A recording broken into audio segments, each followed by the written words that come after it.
But let me tell you, today, today is the day when the latest edition of the newsletter hit the fan.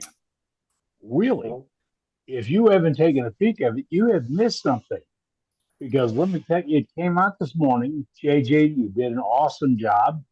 And he's a little bit under the weather. You know, he's getting parts rebuilt like a lot of us old guys got to get, and old gals too, have to get done at this time of life.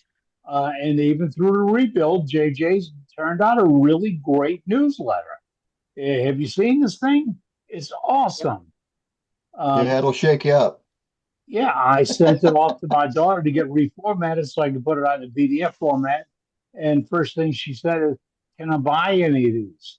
I said, "No, it's not a sales brochure.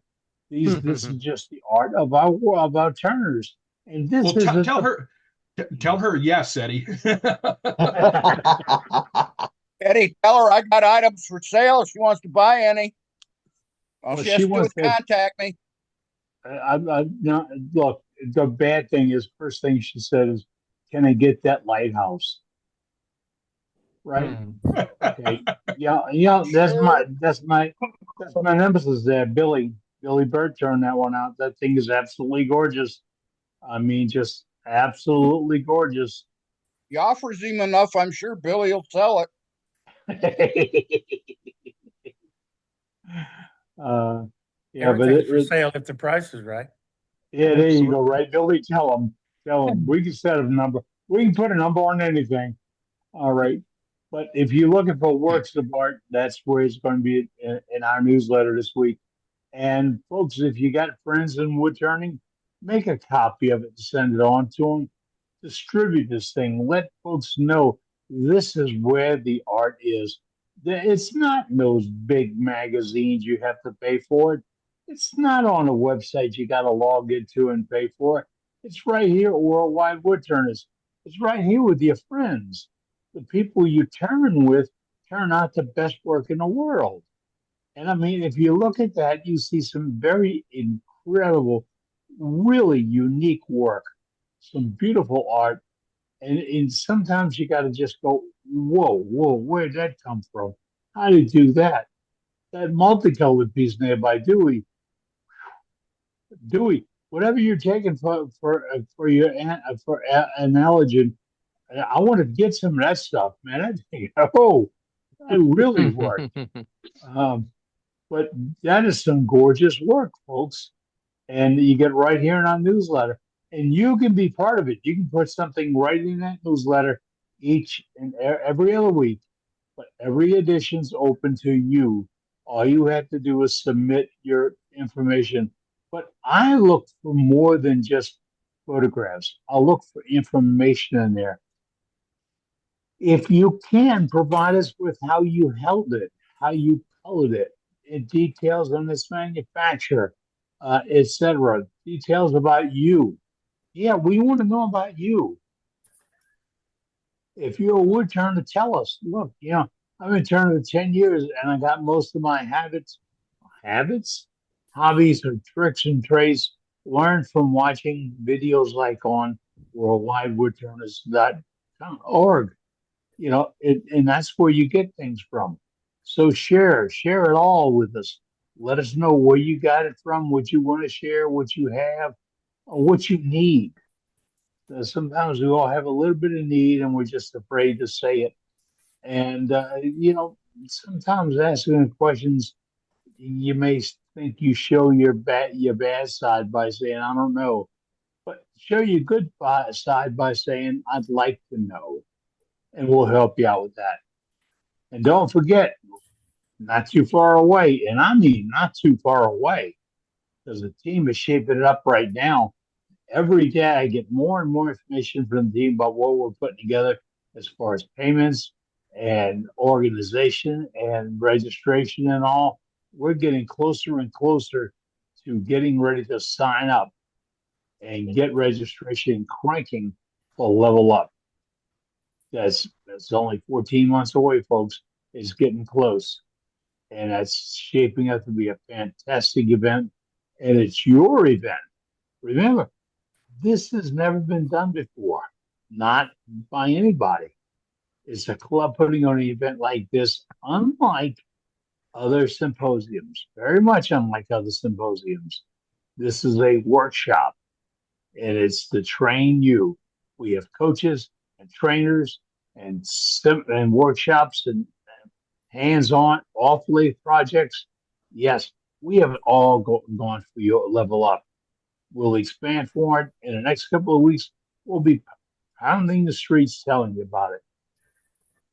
So don't forget, level up.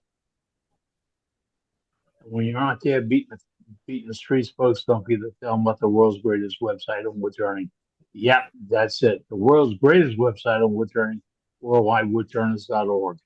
If it's dealing with wood turners, we have it. And you can put anything you like there. All you have to do is submit it. Editor at worldwidewoodturners.org. How easy is that? And there's no fee. You don't have to be a licensed member or have a card or pay to join or anything. Is you're a member, you belong to us. You belong to us, you're a member. It's pretty simple. All right. We're going to have a good show tonight. We're going to have a great meeting. We got some gallery coming up this evening. We got a demonstration logged in for you. Dane's missing tonight, but Scott's in. He's got the hot seat, and he's got a handful of regulars in for co-hosts tonight. They're going to take it over the show and run it just like regular. If you got something to show, put it in chat and say, I have something to show. We pull that out of the chat, and Matt and his team pulls those names up, puts them on a roster, and we go right down by the roster. And then if you got a question or a problem or idea, you put that in the same thing. And my wife's sitting up here with items that I want to do it. I'm going to do a show and tell. I'm going to do a show and tell right now. Let me see if I get this up. Yeah. There we go.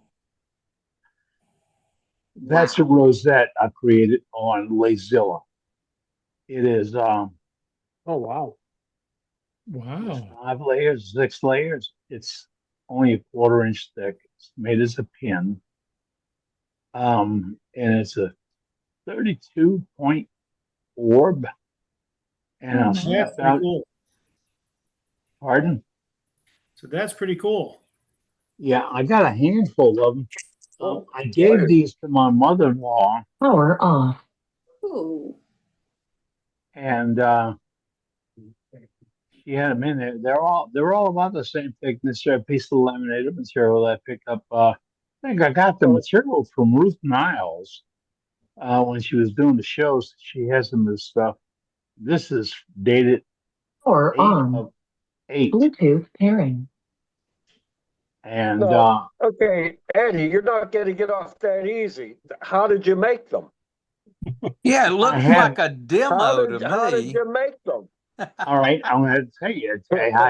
I'll make it is pretty easy. I had built the easy. That's a joke. I built a lathe called Latezilla, an ornamental lathe that can manufacture these or anything like it.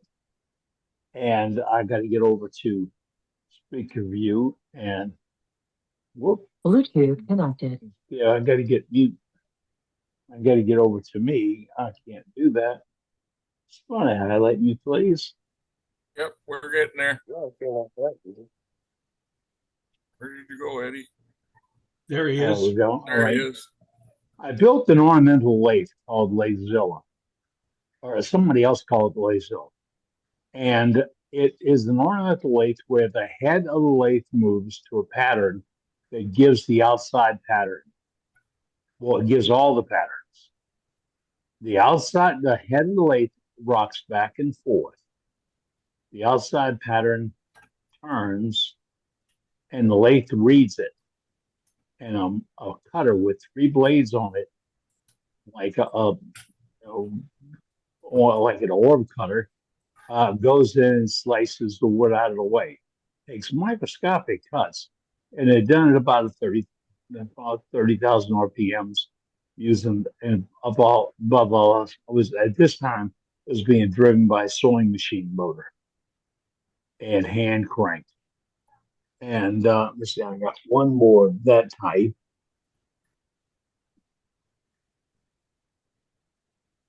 There you go, get better light. That one's got some beautiful greens down in it. And as a Yeah, those depth, are spectacular. No, you're Yeah. good. You're good. You're good I right there. turn it, I dip them in and then dip them out. This is really time consuming. To turn this would have taken me probably about 2 hours from the disc, maybe 2.5 hours. And I would sit in the shop in the evenings, shape the piece up, decide on the flower, and the flower came off of a pantograph or a template I got from Gorst Duplessis. Gorst Duplessis was the master of this type of work. He was my mentor when it came to me starting this. We fell out of sports at the end because I was selling my work for nickels compared to his dollars. And that very much insulted him. I didn't realize that at the time. And I donated a piece to AAW, and they mistakenly introduced it as one of his pieces until they realized the error. And by that time, some serious damage was done. But these pieces, and this is just a handful of them, I must have done hundreds of these flowers, roses, boxes with the with inserts, outsides of jars and vases. The only kink on this is you can do so much of it that it actually becomes gaudy. And you can do just enough to actually pop it, make it look great. And we've seen what Bob Moffat would do with with the detailing uh, tool, just doing scribing and stuff. And he would just put the art right into it because he knew when to stop, when to go, and on it. Well, that's what all I wanted was the accent when I got started. It took me about 2 years to build my machine, and I built about 20 of them, and I've sold all of them. And I gave away the last one I had here when I had to give away my equipment due to a brain cramp. And it still runs today, but it does some beautiful work, and I really like it. It can bring out the artistic in you like you won't believe, but it will hurt your brain. It will. But it was great work. And when I first did it and started showing it through the AAW, I was chastised as saying that's not wood turning. And really, it was poo-pooed. That's not wood turning, that's machining. Yes, but it's machining wood. You try to beat that. So I had a lot of fun with it. I did a lot of videos and stuff with it. The use of it was unbelievable. I loved it. But it's called Lazilla. I have some videos on my channel, on my old YouTube channel, showing use of it. In fact, PBS did a real full-length feature on me, and I don't know where it's stored at anymore. But we showed the creation of it and how it works and how it rocks and reads the feeder and where it came from, and the boxes and boxes and boxes of has-been pieces that I did building it, because for the 300 pounds that came out to be, there was 2 tons of stuff on the floor next to it. It was fun. Really was. So that was my show and tell tonight, folks. Well, I got you covered, Eddie. One of your videos, I put the link in chat. So if people want to go, there it is. Oh, thank you, Matt. Thank you, sir. All right, I'm going to do it. I tell you what, let's look at some better stuff on gallery with the members we have in our club tonight. All right, are we ready to wade into it? Yep, let's wade into it, Matt. All right, well, the first up on my list is Joe Gibson. So what you got, Joe? All right, which camera do you have up? I can put them both up. I've got the point the other camera. Just put the other one up. It might be better.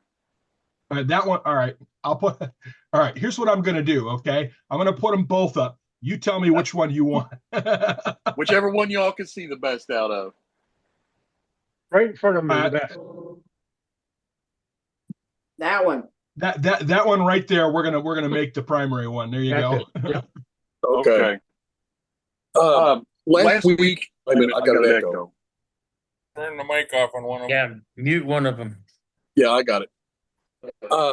Last week we was talking about a cedar bowl that I made, and we wasn't for sure what it was. I was told it was called Dieter Cedar, and so I pulled it out today to get a good look at it. I still hear an echo.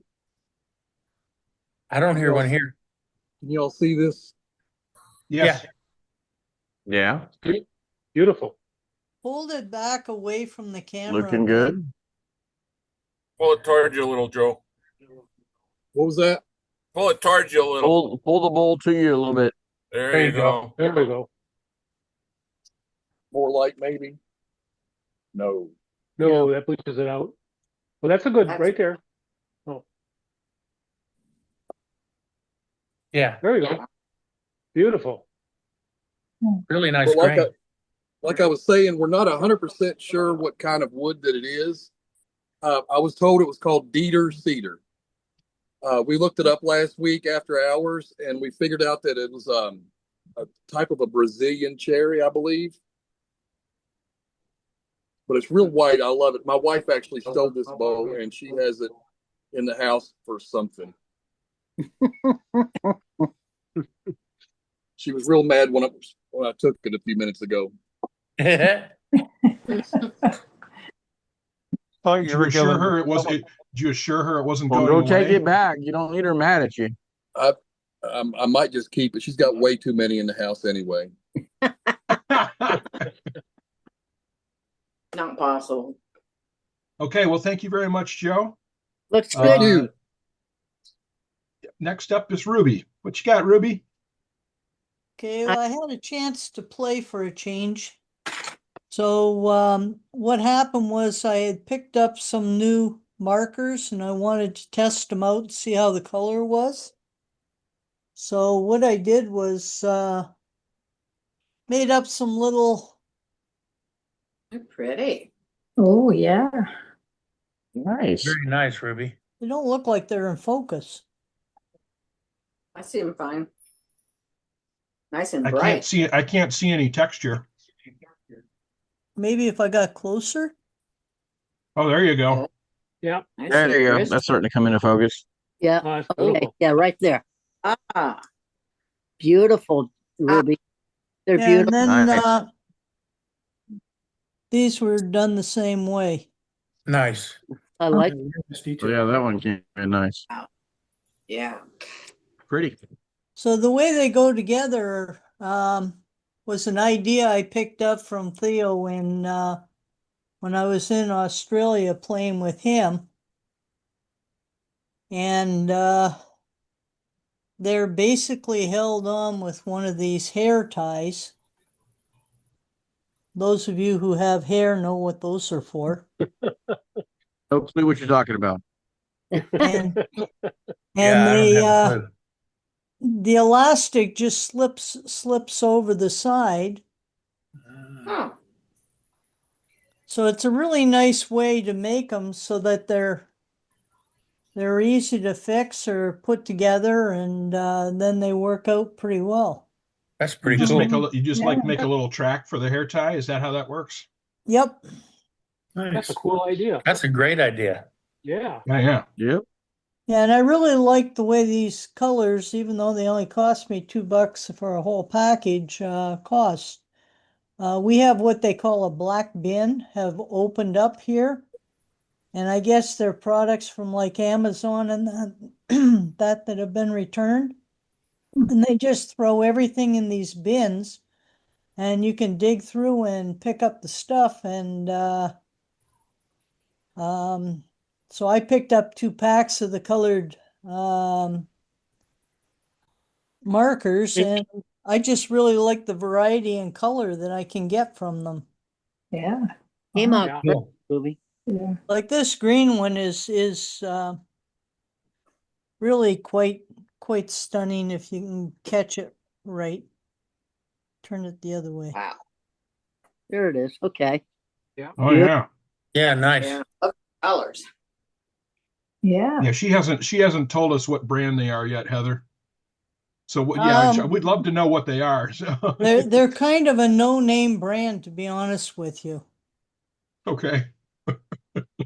They were in the bargain bin. Okay. Yeah, and anyway, but it's not too often I have time I can just sit down and play with something like that, so it was a nice change of pace. Occasionally cool. we have to remember to play. We Yeah. do. Yep. Yes. Okay, that's it for me. Thank you very much, Ruby. Those are great. I Next can- up is Billy. If you want, I can Oh. go get the package and tell you what they were. I think we'd like to see that. I know I would. Ruby said sometimes we need to just take the time and play. And that's kind of what I've been doing this week. I took a couple of pieces of just small scraps.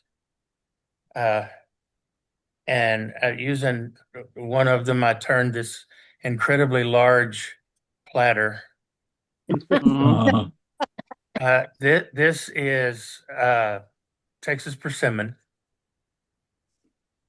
Nice and flat on the bottom. I haven't engraved my logo in the bottoms yet. I think I might. I don't know yet. Finished with Howard Feed and Wax. And I use Howard Feed and Wax because it shines up so nice. This little bowl is another piece of sculpted Texas persimmon. And it's not very big. I did a full-length video. I haven't edited it yet, but I've got a full-length video on how I did all of these. And I'm going to call it, if you can hold it, you can turn it. There we go. True.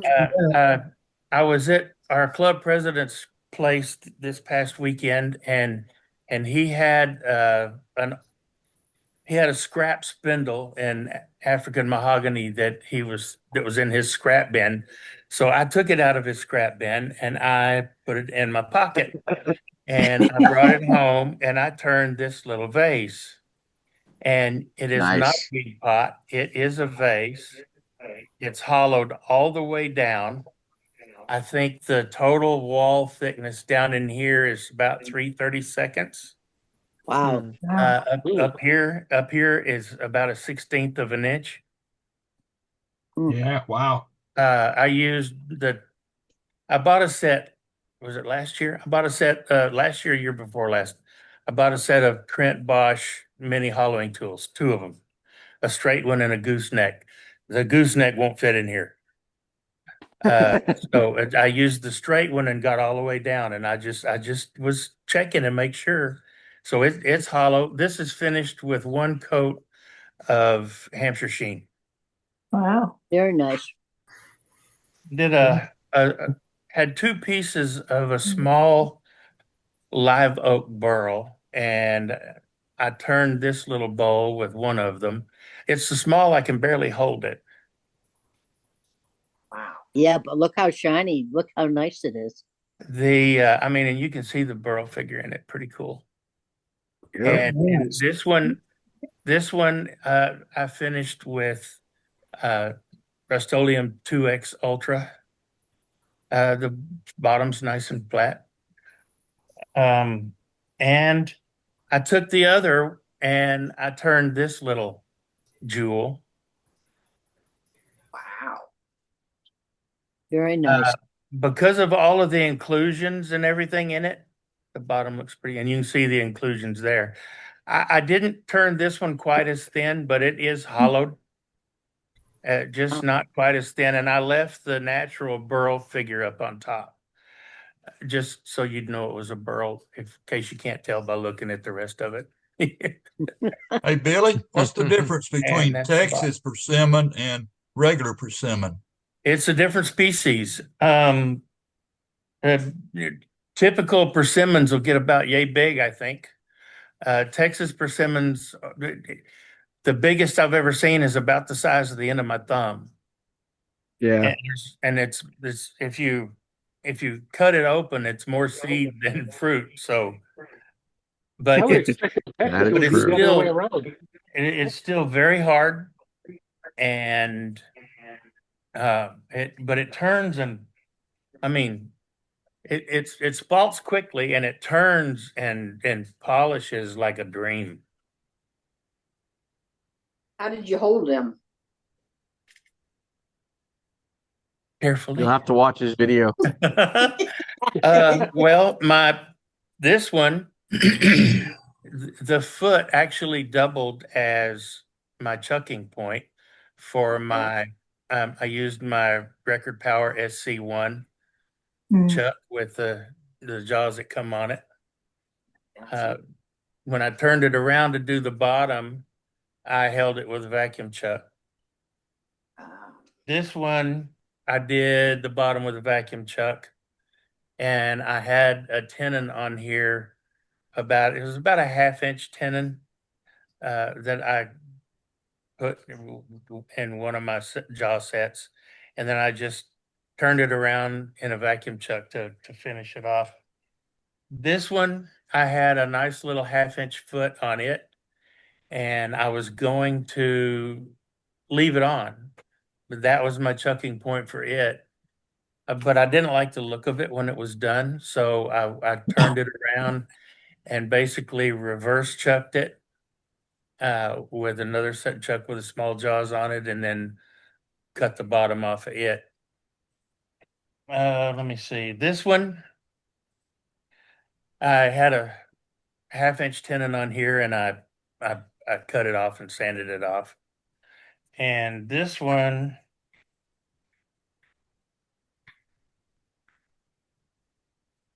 the same. I had, except the tenon was a little bigger. It was about like this.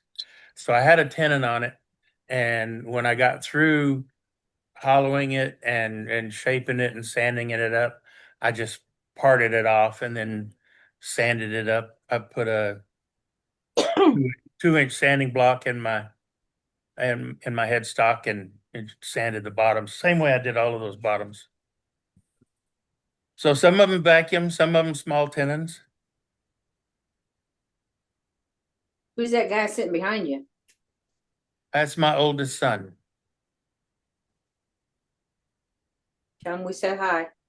He heard you. Now, what are you gonna do with all those little bulbs? Start a dollhouse or something? You know, I that's a good question, Jim. I'm not sure. They'll probably be on display at SWAT, if I had to guess. Tell them about Analog. You know, Ann Og's gonna be at SWAT. She does those too. She's gonna do. She does miniatures for Miniatures. dollhouses. Oh, really? People actually love those things, not only for doll houses, but people have indoor fairy houses, and those are perfect. So I have two more sitting up here somewhere. Yeah, I see them. One I've showed them before. One is a small mesquite bowl, and the other one is a small. I don't remember what the wood is, but it's a small goblet. It's about that tall. Get a price in mind for them, because you may find a lot more interest than you expect at SWAT. Wow. I was just having fun. I wanted to see if I could do it. I've turned a couple of smalls, like I said before. I turned that goblet in another small bowl, but I was just having fun. Taking a break from the same old big bowl or big vase or segmented piece. I like to. Somebody started a club challenge for our wood turning club this past month at the meeting. So there's going to be small pieces at our club meeting too. So that's great. Cool. Okay. Thanks, Billy. Next up is Jeff. Hey, Jeff. Hey, how's everybody doing? So I'm preparing for a show a week from Saturday, and I had everything all ready to go. Everything's packed up. And Monday I got up to a message from my Etsy store saying I had a sale. I sold a fountain pen. So that's a big exciting thing. And then I thought, well, I got to replace it now for the show. So this is what I've come up with. This is pink ivory. It's a Classic Elite 2 from Penn State Industries. And I love this little mark in here. That's beautiful. And it's, like I said, it's a fountain pen. It's got a German tip on it. These are really nice fountain pens. My customers that have bought them really like them. So that's going into the box for the show. And that's all cool, we're going to Jeff. be doing probably until after the show. So, a million things to do. So, There always is. Very cool, Jeff. Thanks. thank you. Next up is Jim Duxbury, who left the meeting before we ended last week and didn't get to show stuff. Oh, yeah. Forgot what I was doing. This is a bowl that's cut in half and put together again. Oh, God. Goodness gracious. Oh, that's That don't look like any bowl I ever saw. Well, Yeah. I got to start making miniatures because my shelves are so full of stuff. Anyway, this has got a flange on the top, and you turn two of these. You turn the thing with a flange on top, cut it in half, and put the two halves together. So that's what it looks like. Wow. Very cool. That's cool. I And can- then That's cool. Then you turn the feet and split them. Yes. Let me change cameras here. Yeah. Can you see that? Yes. Yes. Yep. I might have shown this before. This is how it starts. This is what it looks like, something like this. But when you cut it in half and glue it together, it looks like that. oh, You're wild, man. So I thought if I could do that, I'd hinge it and put them together like that. So then this What fun. is the advanced model. This used to fit, but this hinges like that, and then you can hinge it. Oh, like that. wow. well, That's cool. He's a wild man. I'm telling you, he's a wild man. Yes, he is. Anyway, I think we have different definitions of playing. Everybody's doesn't. Mhm. That's great, Jim. it won't hold soup, but I'll tell you, it's Hey, Jim. Now, Yeah. okay. So you have all the cuts all the way just before the end. Is that correct? Where your right index finger is right now. It's not cut all your right index finger. this one. Right here. Oh, yeah. Well, either one, I guess. But okay, it's not cut all the way through then, is it? Has to be. Yeah, it is. Okay, then how, Yeah, it is. It's just got a hinge in it. okay, how are you spinning it together? I mean, there's got to be a way that you're. I mean, The or bowl you just is holding turned it, you're before spinning it. the bowl you're is spinning turned it just before nice and it's easy. cut up, Al. It's I'm turned seeing before it's that. cut up. Oh, No, No, okay, now you can turn. no, wait a minute. This is cut up. This is cut up before I turn it. And I turn it on a faceplate. Screws go through down here. This was solid wood across here. How do I show this? This was solid wood across here. And I had screws going through here into the faceplate. And I could turn this. And then I forget how I turned this. I turned it this way too, so the sides, the feet are cut out. And then the other way, I put this. I forgot where the screws went. The screws went through here, I think, through this part. And then I turned the whole inside out of here and sculpted this out. That's what it was.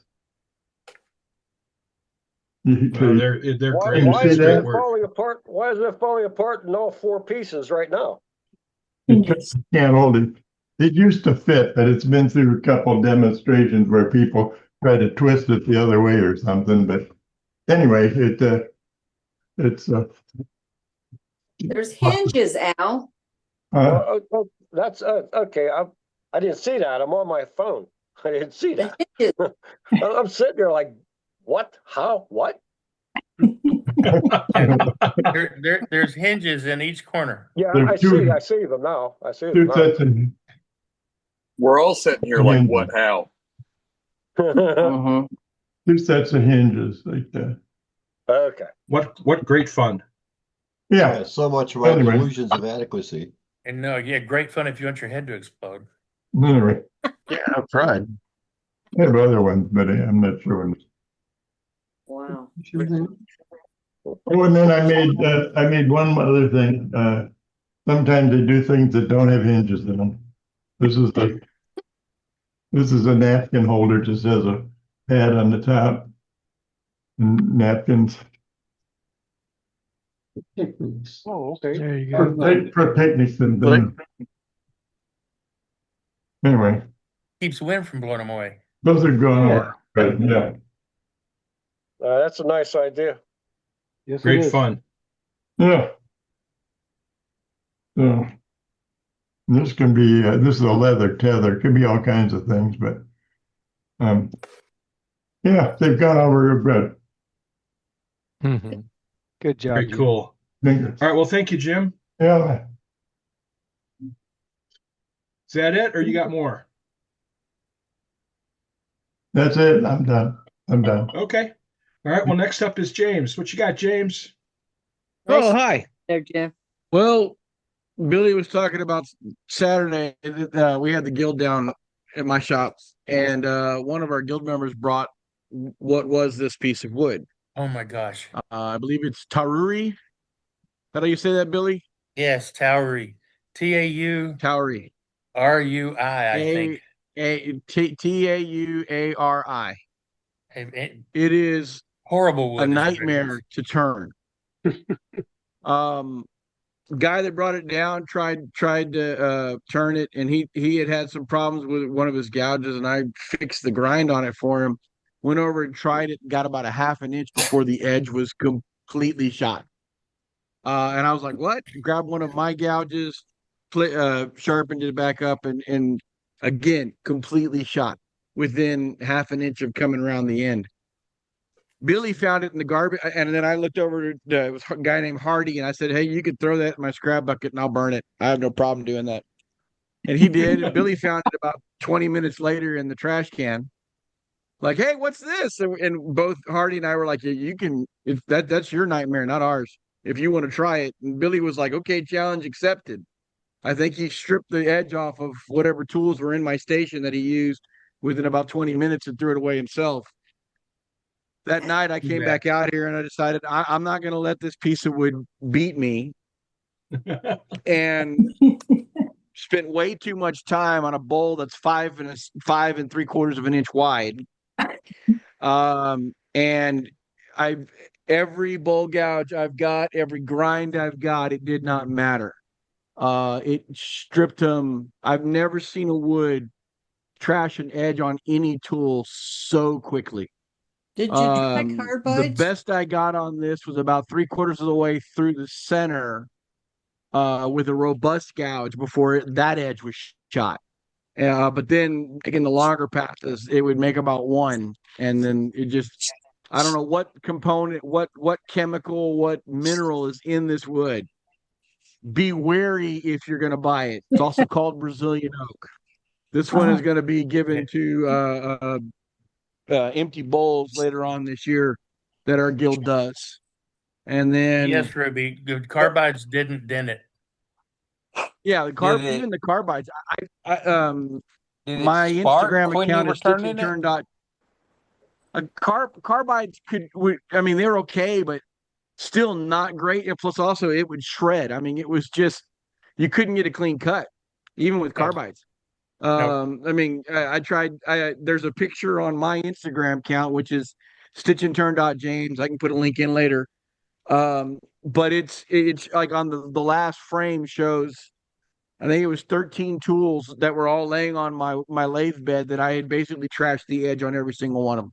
Wow. Just every tool I use, I put down.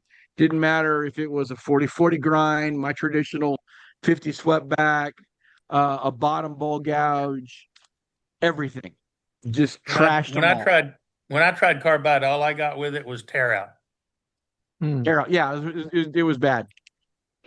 Something on a little bit more enjoyable note. Oh yeah, this is awesome. Was that piece dry or green? Dry. Dry, very dry. I have a bowl coring system, and I finally got a chance to finish one of the pieces that I have done basically all the way through. This is a piece of Arizona ash. The smallest bowl is just under 4 inches. The biggest bowl is almost 14.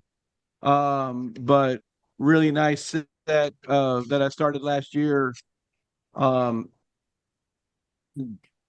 Just some really beautiful wood when it comes down to it.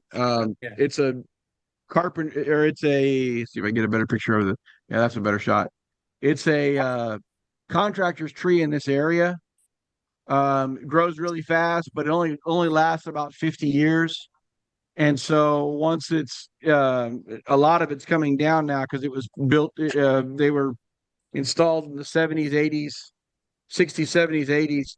And so the friend of mine had a tree. He lived in San Antonio, and I got 2 big chunks of his tree, one of them being 5 inches across. And so I've got 3 other sets of this to finish turn.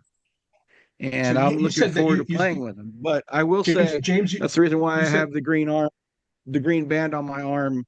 When I was taking the tent, when I was putting the tenon back on this piece, it got away from me and hit me in the arm. Not hard.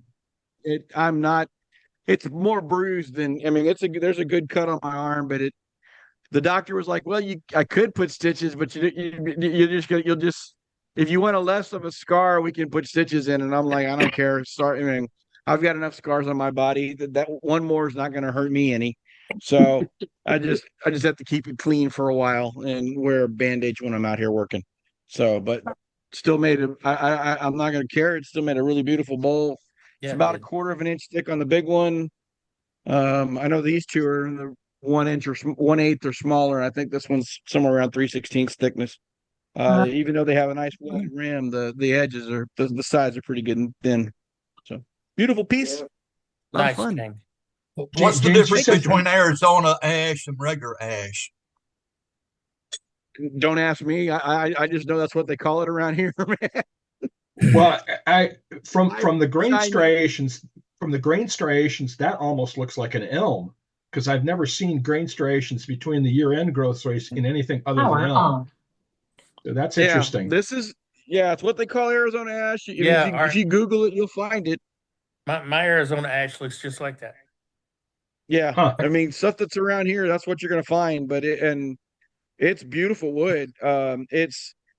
It's rock hard when it's dry. It's a joy to turn when it's wet. And you'll get but for a blonde wood, it has a really gorgeous pattern to it. I can't it's got a nice pattern to it. And this has got just Mahoney's oil and then his finishing wax on it. I put 2 coats of oil and a coat of finishing wax, buffed it in. That's it.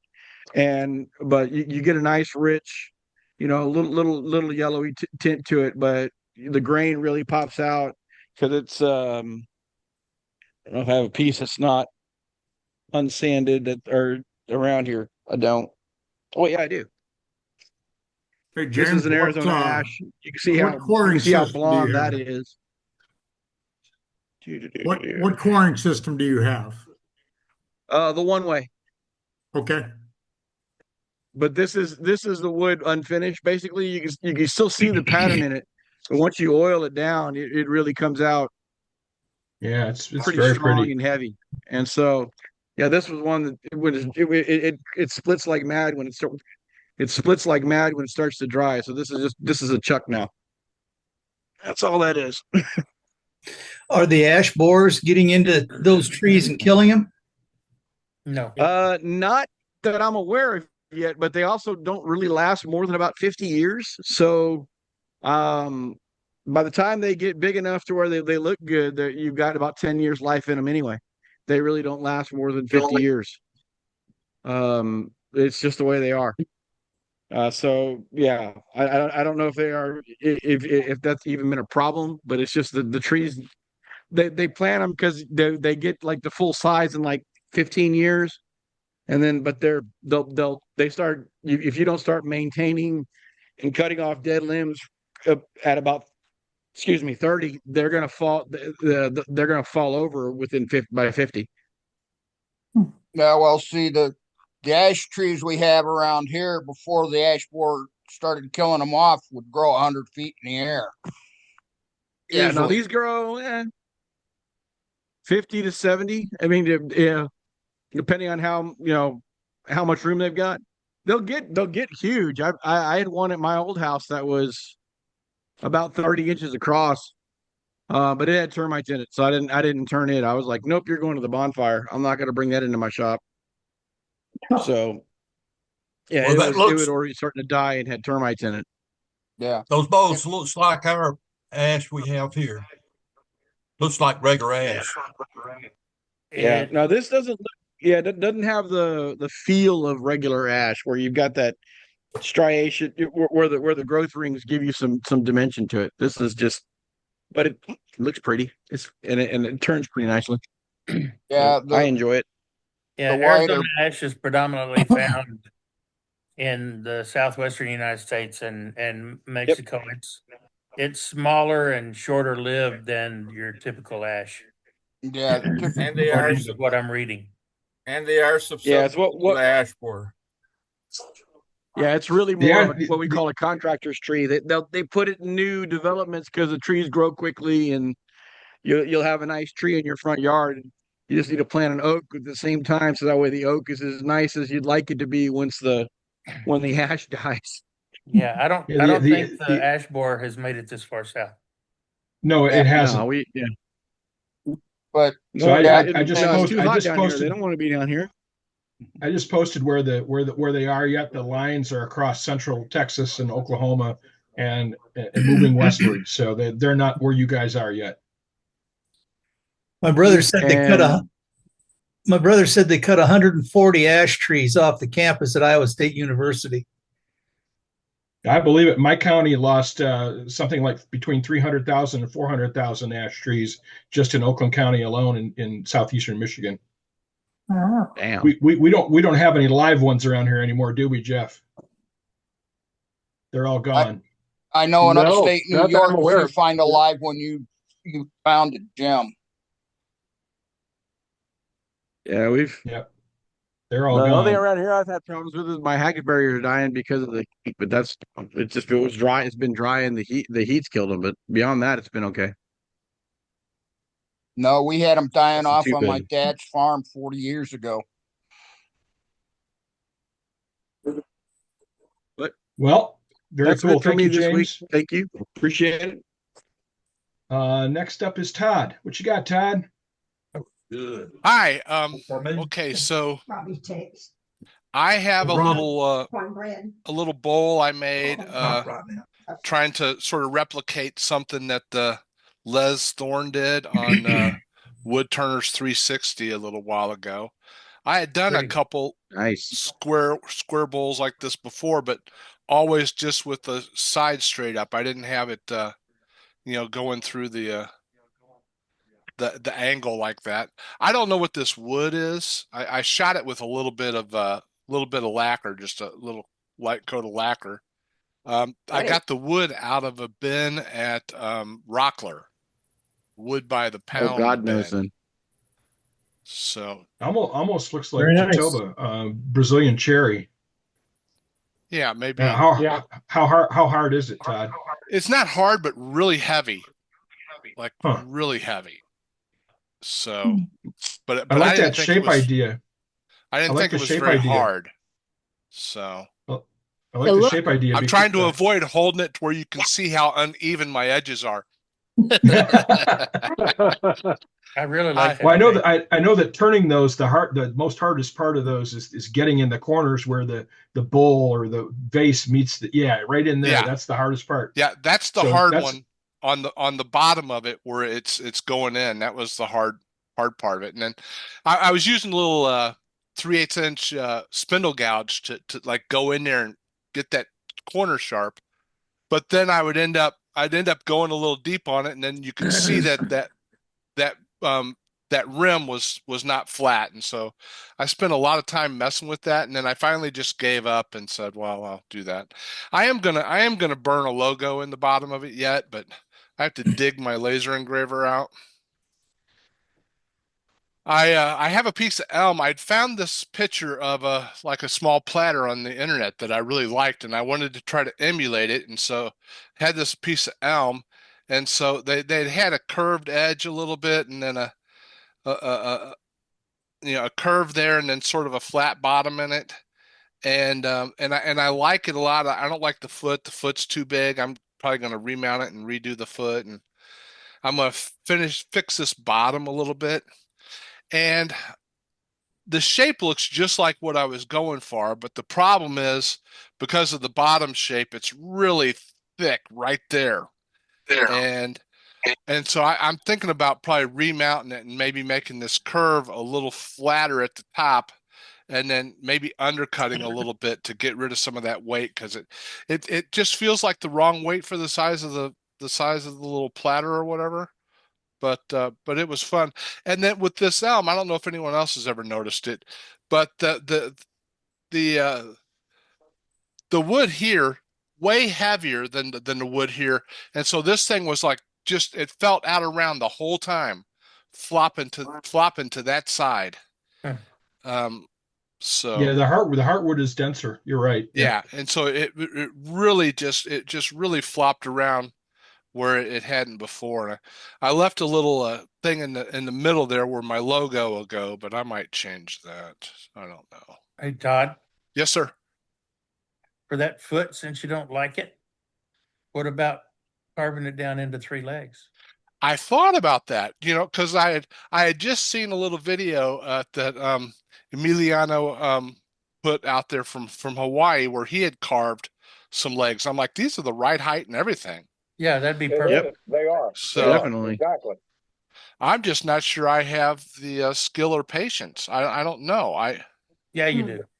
Look how far you got so far. Of course Yeah, you do. I got faith So- in you. I'm glad you do. And then and then I was at a garage sale or an estate sale, and they had this little mason jar, and just a silly little jar. And it was marked for $1, and on Sunday it was 50% off, so it was like 50 cents. And I like making the little toppers for them. So nothing special about the topper or anything, but I like making it's got my mom's logo in it. Cool. Look at that. But That's pretty. but I just like finding little things like this that I can throw something on that sort of like those small items Billy was showing earlier. This doesn't take up much room. I can make a whole bunch of these and give them to people that already have jars. So Yep. I sort of enjoy doing that. Is there a metal lid underneath of that? Yeah. Okay. So and then little embellishment on the inside. That's a great idea. Very cool. Some of that soon not to be available Hampshire Sheen embellishing wax. So that's actually just the ring and not the insert, right? I didn't put the insert in there. Yeah, okay. Just the That's ring. what I thought. Yeah, it's just the ring. Yeah. You don't need to put the you don't need to put the ring in there. The insert's here. The thing. Yeah. Yeah. It goes on that end anyway, so yeah. Oh, okay. But right, because it goes on the inside of it. So yeah. So a lot of fun. Yeah, and then you can get these little things, 10 packs of them or something for $5, Yep. Yeah, they're not very expensive. Yeah. Yeah, Ball jar. they're just It's cheap. ball jar lids. Yeah. Yeah, mason jar lids. Yeah. Yeah. Yeah, mason jar lids. So I think that's all I have. So All right. looking Thank you, forward to Todd. my one day at SWAT here in a month. So Yeah, it's just about a month away. All right, Mark Soleil, you're up next. What you got, Mark? Okay. 3 weeks, actually. Can you hear me? Yes, sir. Yes. Yep. Okay. Well, everybody's doing something small, so here's just a old little scrap, but I made a little tea light out of it just to save the inclusion. Nice. Got some little bird's eyes up on top. Real simple, 2-inch Forstner bit. That's it. Yep. And then it's finished with one coat of the Parfix 3408 and then buffed with Von X. And then I got another little, it's not a real tiny one, but I got another one of my little fun pieces. I love Great. that you're making these. These are great, Mark. Beautiful. Very cool. Well, it's been great therapy for a stroke patient. And here's one more little one. I just started working last week. I don't have them done yet, but I'll show them to you. I've been doing a whole series of patterns. Here's another little piece just out of a scrap. But it's fun to take these little cut off side pieces and make something simple out of it like that. And there's nothing special. It's just a top and a bottom and a chunk of wood in the middle that you can accentuate some type of weird bark inclusion or something like that. Beautiful. Sure did Thought make I it had hurt. that right here. Holy cow. Well, that's it for me. Nice stuff. All right. Mark. Very nice. Thank you, Mark. All right. All right. Next up is Al, who doesn't have his camera on. Hey, Al, put your camera on. Oh boy, there. I had it on there. Thank you. How's everybody? We're good. How are you? What you got tonight? All right. Everybody raise our hand. I search your name. Do not Hi, Matt Harper. stop me. All right. Hi, Roger. I didn't read that ever. There's a lidded box. I love it. Oh, that's great. Wow. Nice job, Al. Very creative. Very nice, Al. That is creative. It's not my idea. I can't think of silly. I steal from the best. Isn't that pretty? I mean, it's nothing about I had a picture. I was going with a picture, and the picture is a lot prettier than this. But Oh, that's really nice, Al. Very nice, Al. Yep. That's a great idea. Very cool. it's that the mustard piece that I was telling you guys. He's got about 50, 55 videos, and all his videos is a picture of what you're going to see, and you'll see this one. And yeah, I mean, it's super simple. It was I think a 5-inch by 5-inch block, 8 inches long, and I put a mortise on both ends, here and here. And I went in with a Forstner bit first. Well, after I shaped it a little bit and stuff, I went in with a Forstner bit, but I stopped right there. Can you see it on the back of my shirt? Yes. I stopped so far. If you look in there, there's I still have the hole there. Anyways, and then from there, you start. How can I say this? You have it on the lathe chucked this way, and you come in on a corner, and you keep going and going and going and going, and then you get. I use my swan neck, and I start going to the sides. Now, since it's more narrow than it is long, it funneled through the sides, and that's what I wanted to do, and that took some of it away. But then I got scared. It should be a whole lot thinner than this, and after I funneled, I kind of chickened out. So a lot of it was just carving to get some of this little stuff. But I thought the idea was really cool. I think you executed it well, even if you were a little scared, and nicely done. Yep, very nice.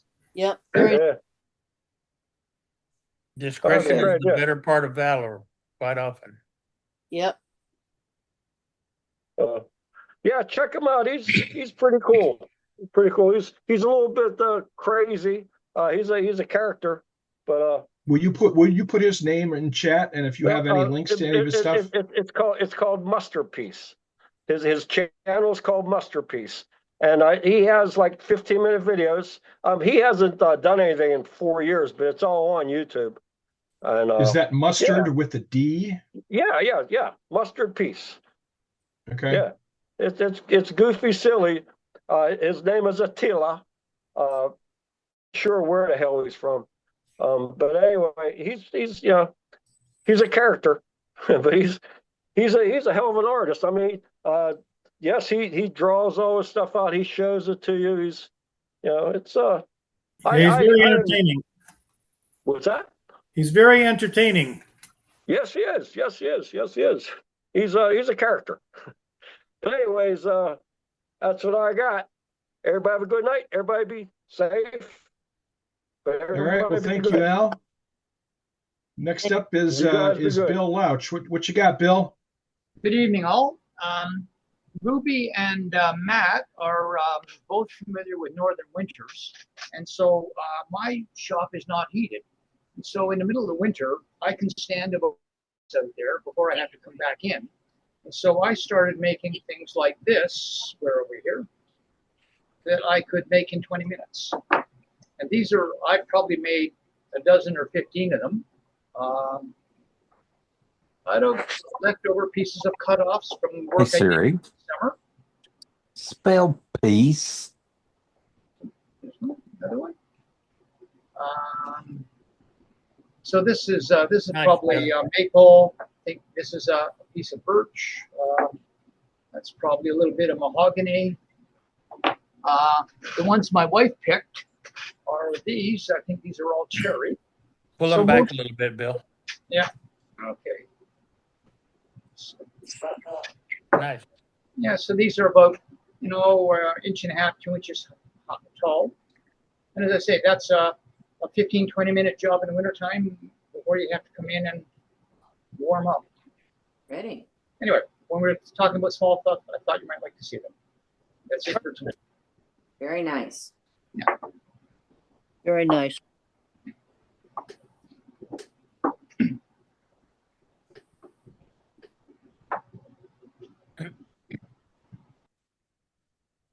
Hey, Bill, what is that picture behind you?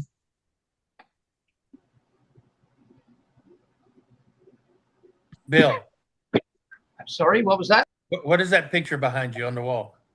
Oh, it's slabs of wood glued on a piece of board with a primitive frame around it. Get it down.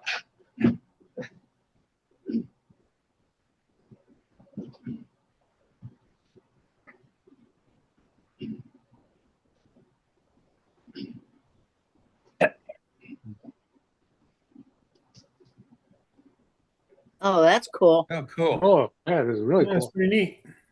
See a gun, a boot. So just, A thin woodworker's sampler. That's exactly right. Yeah. Now, You know what you can is there epoxy in there too? Is it filled between the pieces? No, it's just painted black, and the slabs Okay. are only about an 1/8 inch thick. Gotcha. Okay, cool. Yeah. What fun. Looks Okay. great. Are they all the same type of wood? No, they're not. Interesting way to use up a lot of scrap. Yeah.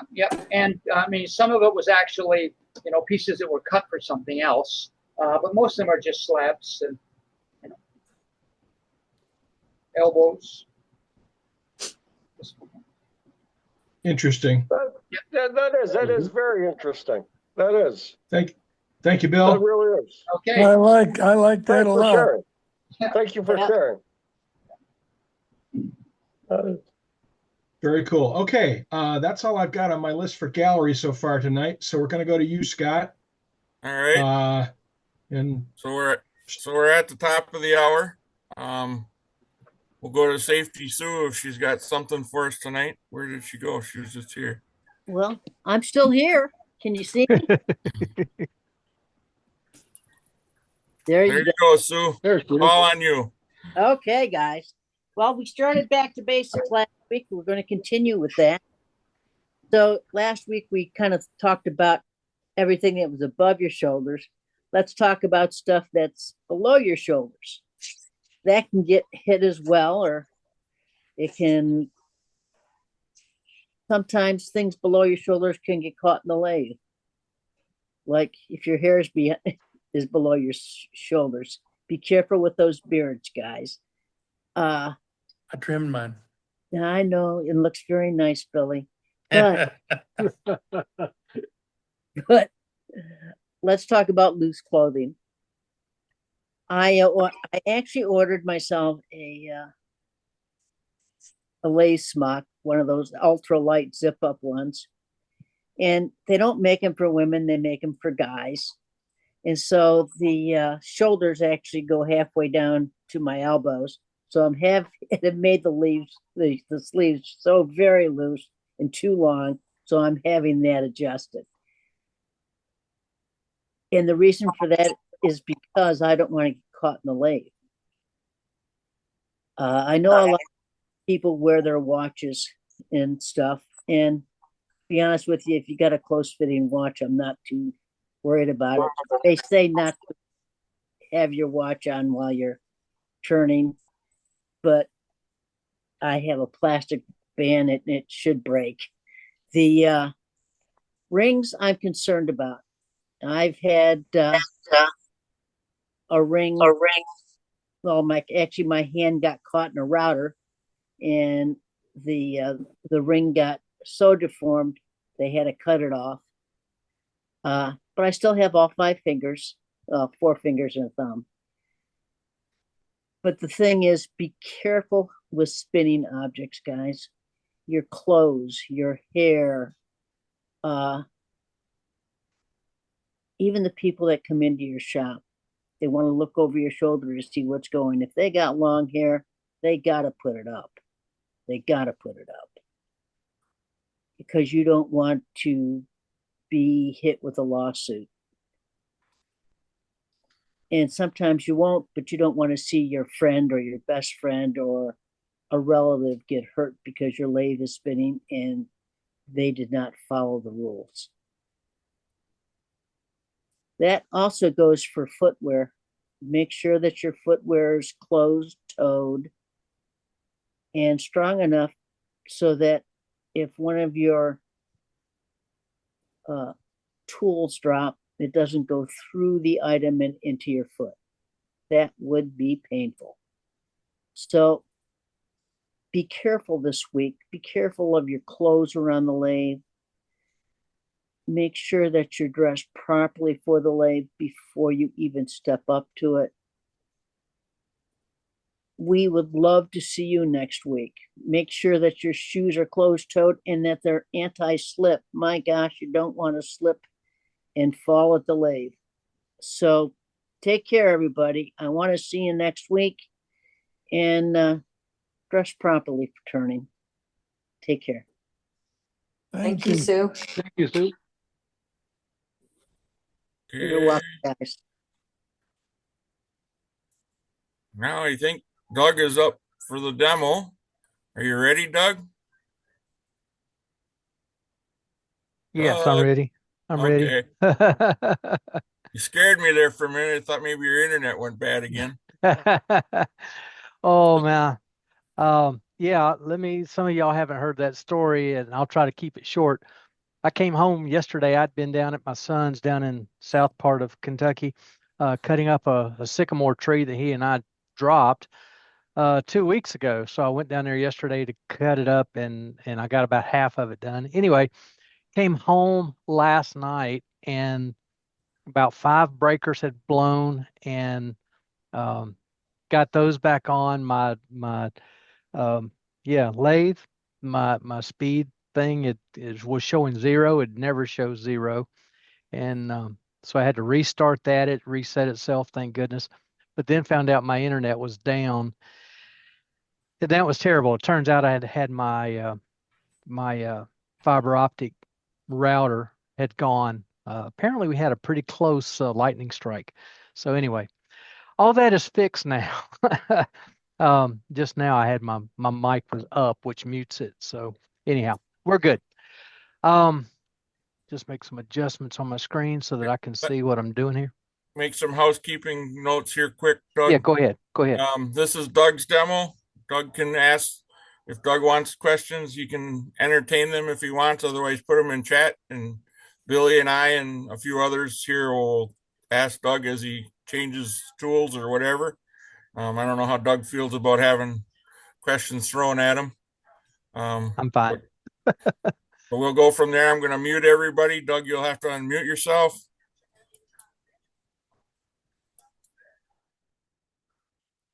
Okay, we should be all right, Doug, have all at it. together. All right, thank you. Okay, just to follow up what Sue has said and what Scott just said, no rings, no watches. I do have a plastic bracelet, and I'm not going to worry about admitting people. The rest of y'all can handle that. I do have my safety glasses. I wear two things. Normally, I have the UVEX face shield. I've ordered new shields for that. They just came in. I hadn't had a chance to put them in. But then I've also got this one with a built-in respirator that I wear quite often. So anyway, safety specs tonight, without question.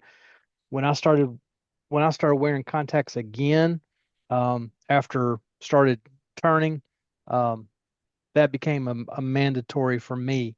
It's too easy to get a chip in my eye. Even cutting up that tree yesterday, I had a saw chip come up and it hit my eye. Thankfully, it was minor and it was a small one, but I felt it and it was enough to remind me I needed some kind of eye protection on. All right, I'm going to change cameras here, and that will get us to this point where you can see what I've got.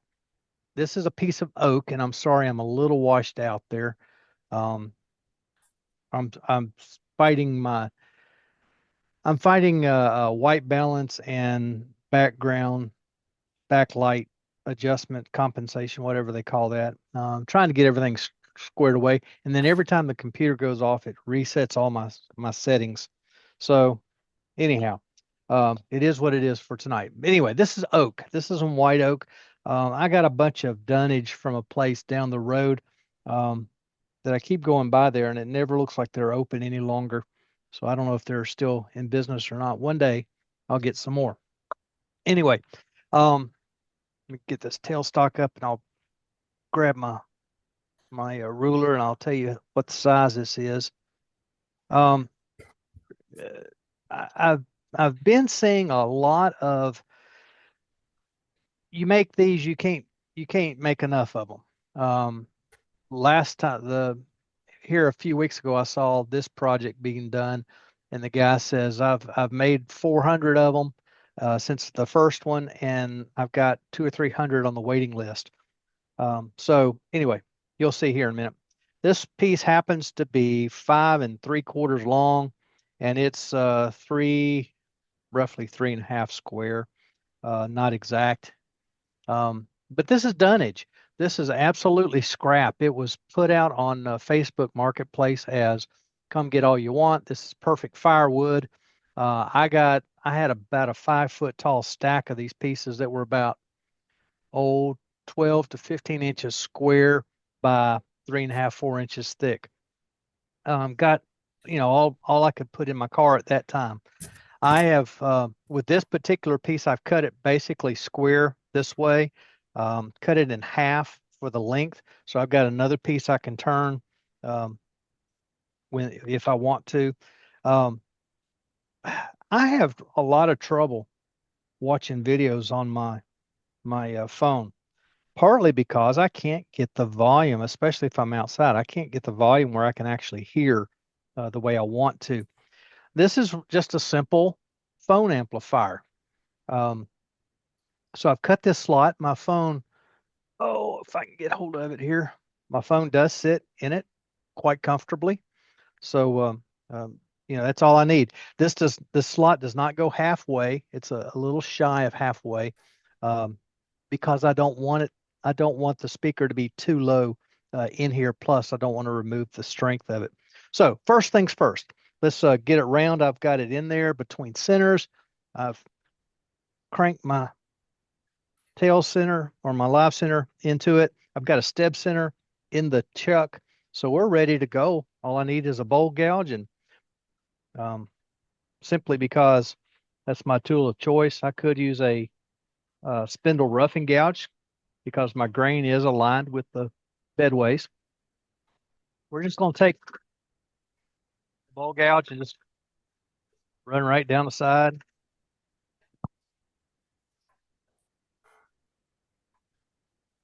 Nothing special about this, really.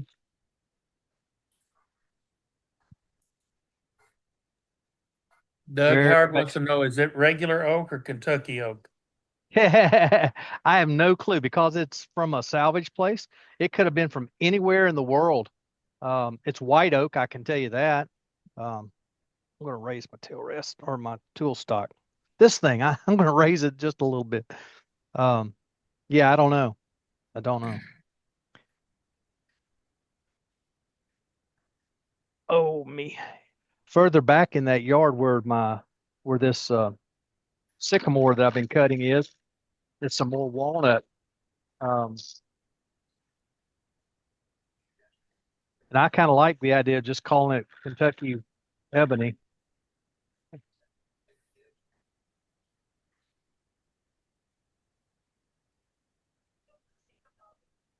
We're getting pretty close to round here.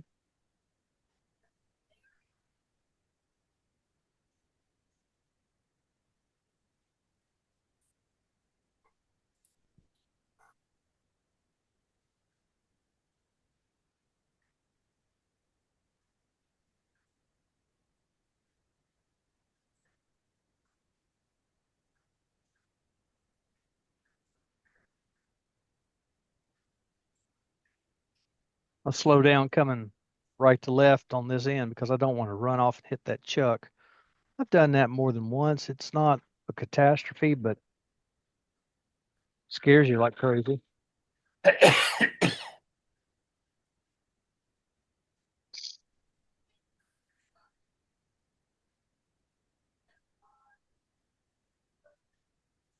Probably notice I'm slow down going over that gap too.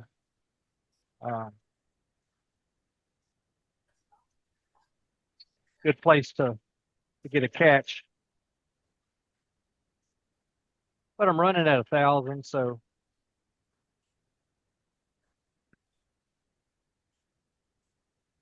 almost run it on up. There's 1,400 RPMs.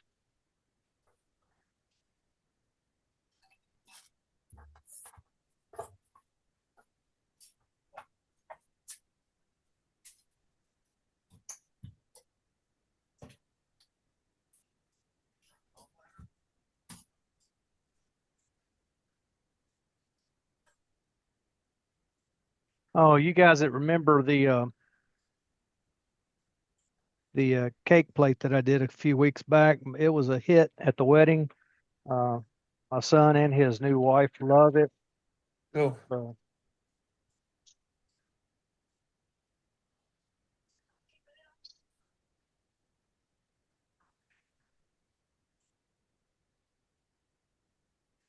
that wasn't even Kentucky ebony. That was actually Peruvian walnut.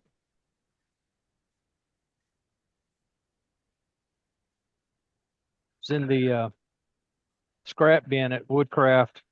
Last two pieces they had.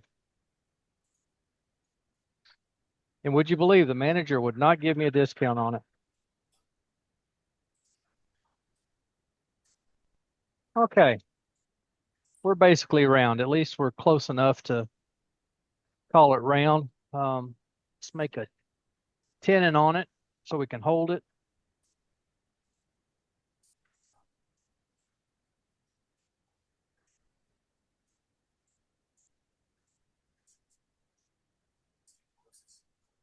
Got these calipers preset so I know if they're the right size or not.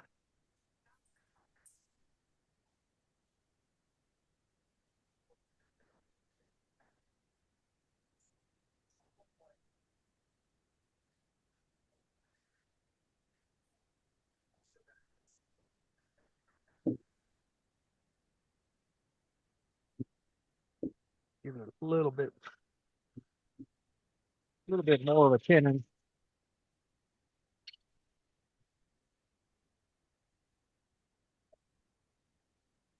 Most of the time I figure if one thickness of my parting tool is enough. But things like this kind of utility pieces, I go ahead and do two most of the time. Just because. I'm gonna grab my smaller bowl gouge, spindle gouge, excuse me. Let's there we go.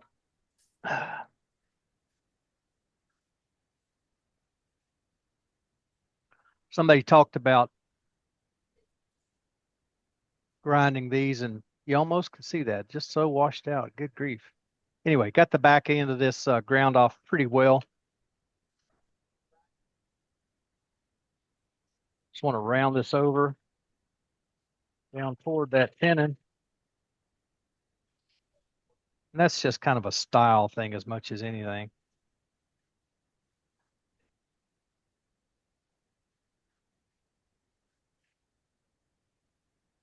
Bit of a bead here.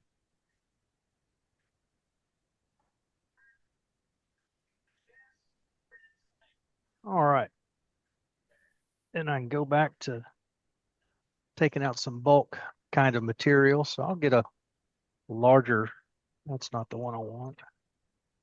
Here it is. My larger spindle gouge.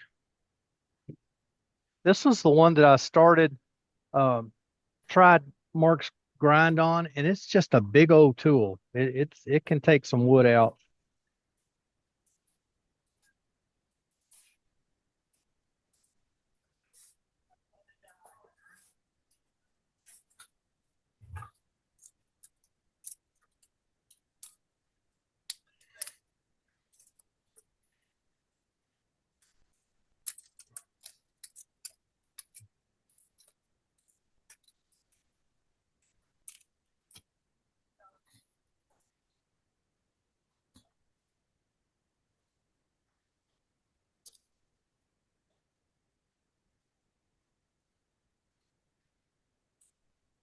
Oh, I'm not liking the way it's cutting. I don't think it's sharp. So I'll go down a size, and this one should be a little better.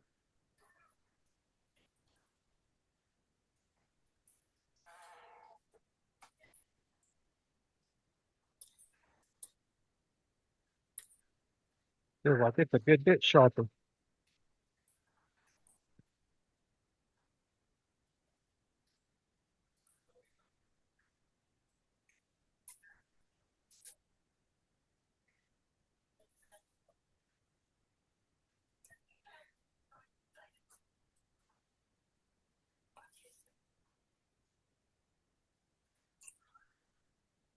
Kind of the idea for tonight is just, well, one, just part of the idea is some simple ideas, some simple projects that can be made relatively quickly. But people have great success in selling these, and doesn't mean all of us can sell them. I don't know if I can or not. I've never tried to sell these. But they're all projects I've either done or been wanting to do for quite a while.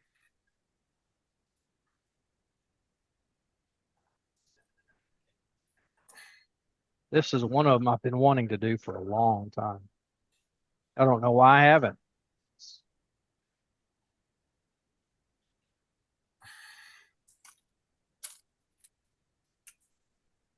Doug, does this thing have any effect on the microphone? On the microphone of the phone? Of the phone, yeah. Billy, I don't know.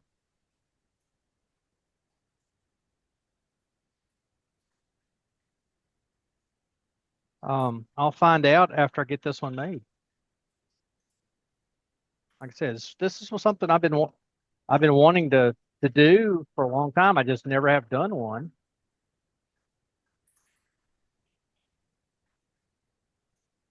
I think the first time I saw it, I thought that's too simple. It can't work. But when you start thinking about it, all megaphones are is a cone, and the sound just travels down it and seems to self-amplify. So, Yeah. so that's what we're doing.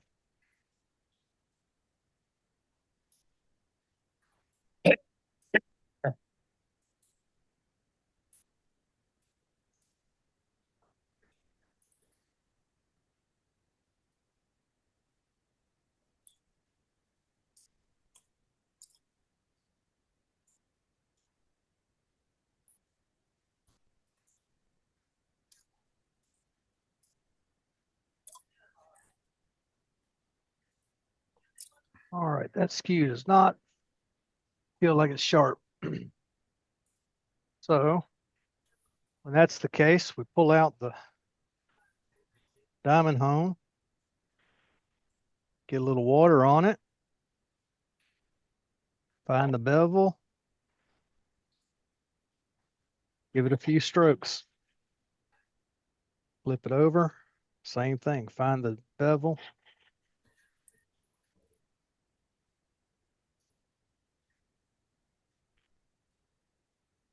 I typically go back to the original side and give it a couple more strokes, and then it seems to balance the sharpness a little better. That should make a big difference. Give it a touch more speed as well. It's 1600 now.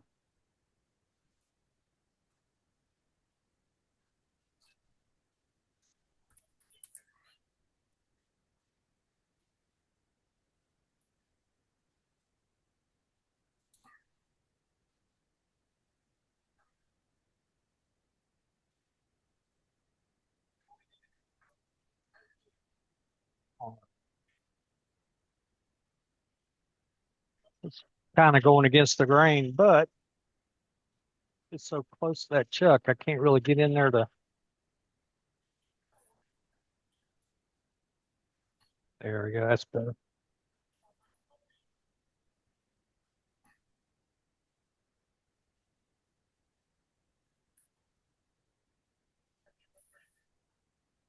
All right. That's kind of where I wanted to get. Turn my speed down. That's 700. Y'all tell me if this thing gets, if that gets too loud, I can do something different. Can't even hear it, Doug. I'm sorry? Can't even hear it. Okay. Yeah, y'all can't Whatever hear it noise after, canceling after it gets, whatever after it noise gets running. canceling you have is working great. Yeah. Y'all can't hear it much, but it's loud. It's loud to me.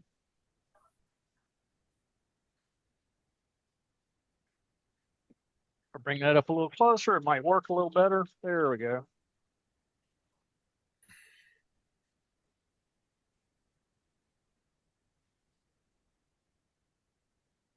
I have not had a chance to do anything about the piping for this thing.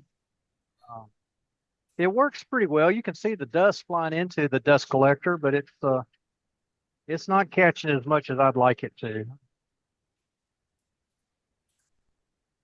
But I am going to go get some pipe. And by the way, this I don't think we've had a chance to talk about it since we talked that one night.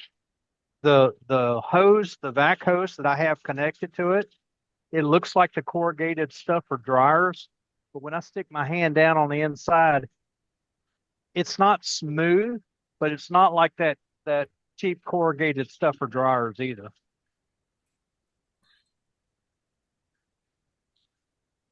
Ray and I had a pretty long conversation about that. Anyway.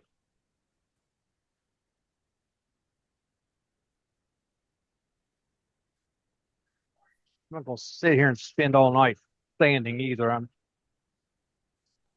spend a little bit of time on the 80 grit and the rest of them kind of fly through. If I can come back later and sand it if I so desire.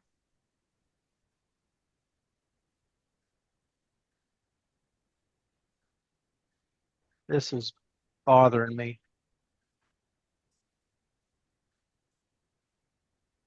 Make a quick correction on the fly here, folks.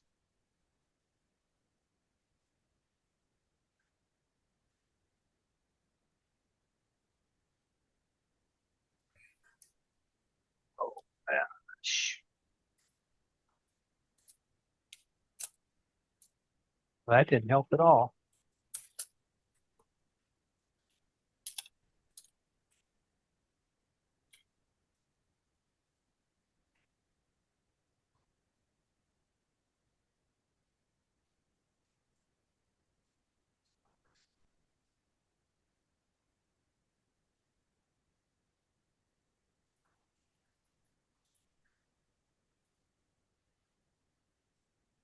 Now, still didn't help much. Like I said, I've been fighting this forever. And it's mostly a backlight compensation setting, causing it to have washout. Okay, that's got us through 320. It's relatively smooth. So that gives us a good idea.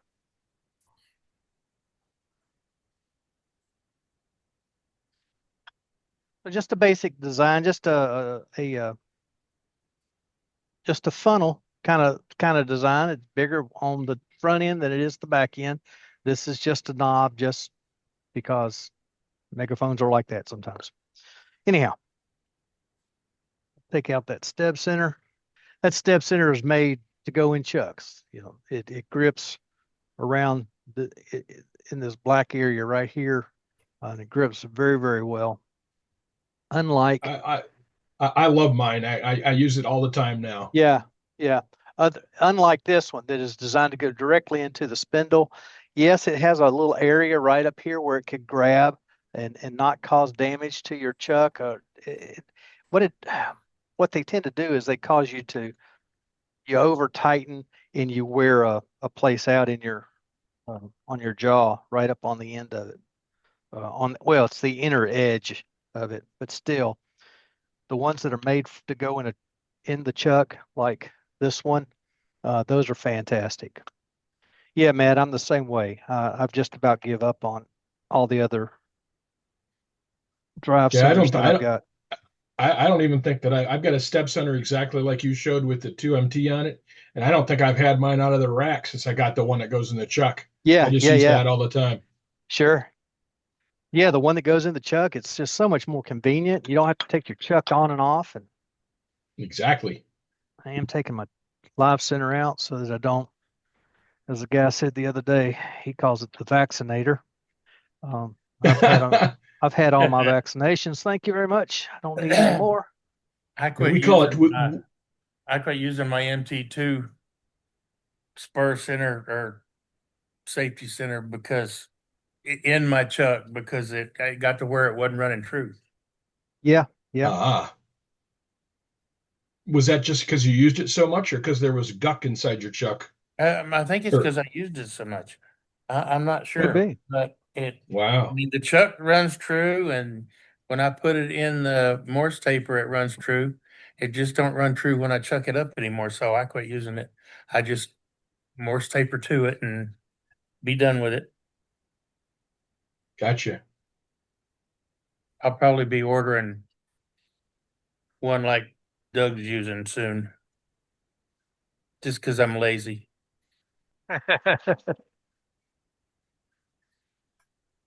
You know, if you're doing any kind of production stuff that calls for a drive center and then to use a chuck, that's a great way to go.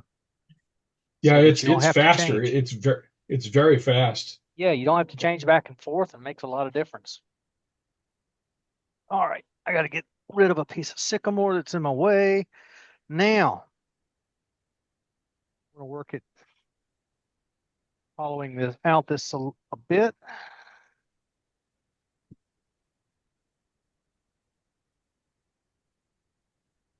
I have to take my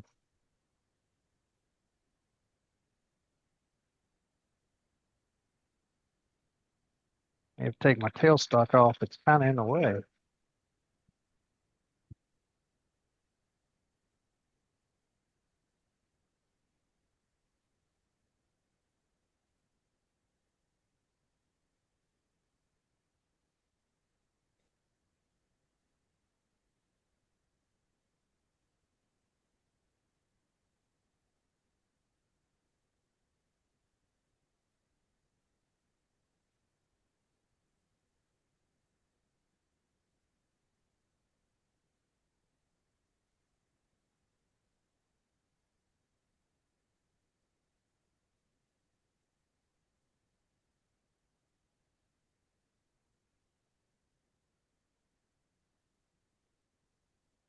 There we go.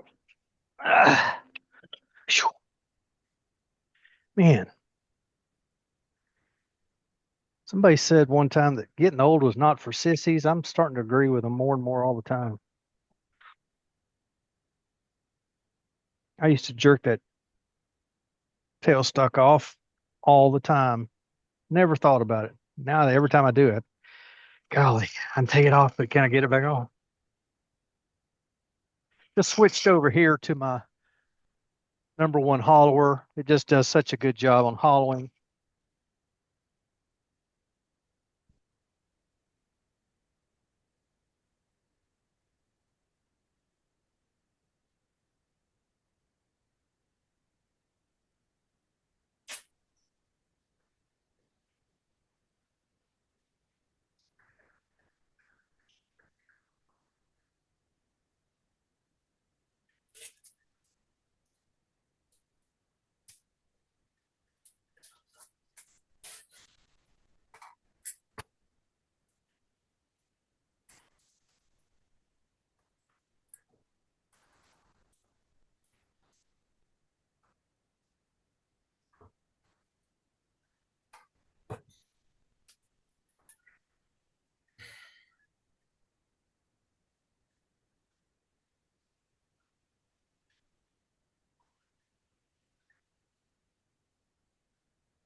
This could be done. Let me see. What size is this at this point? This is 2 1/4.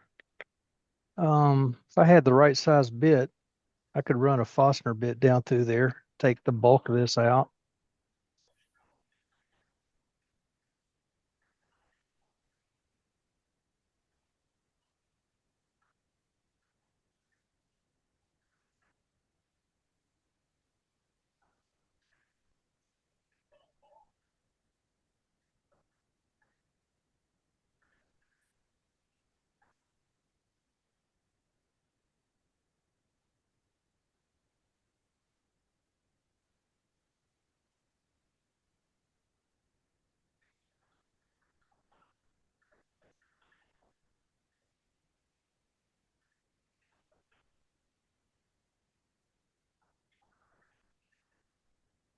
That's the only problem with doing something that's kind of a hollowing project for a demo. You guys can't see a whole lot of it. I'm sorry about that.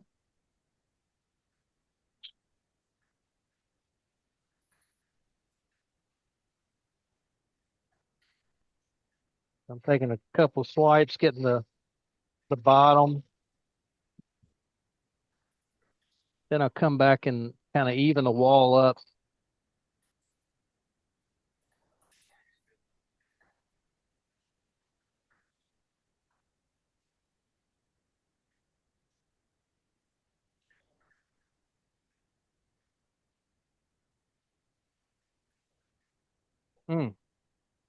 Don't see that tool rest move? Actually, the banjo one, not the tool rest.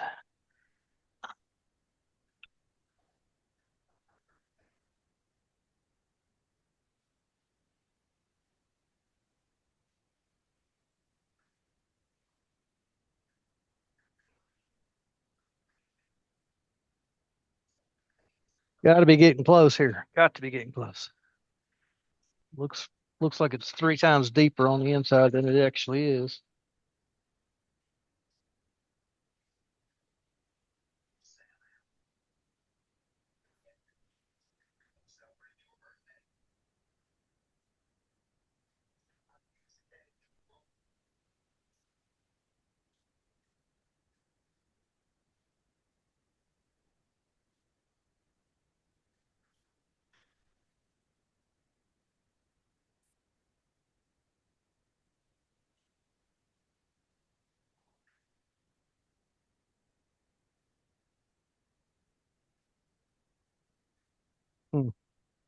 Center center pimple doesn't want to come out, so we'll get the heavier bowl scraper. Go in just below that little pimple and kind of pry up on it. I'll take care of it. There we go.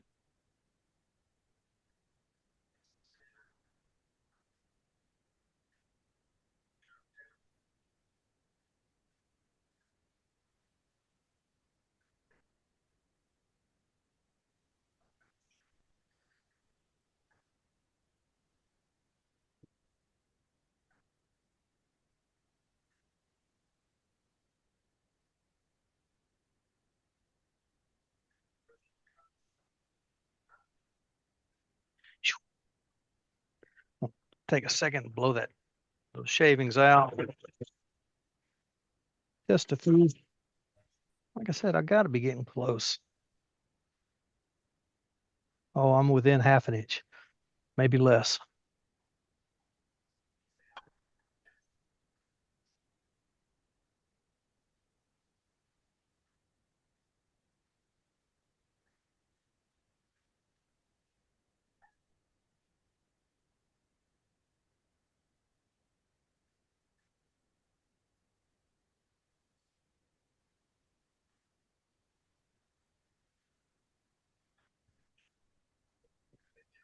All right, well, switch it back over to the finisher, which is just still a round cutter, but it's bigger than the hollower is.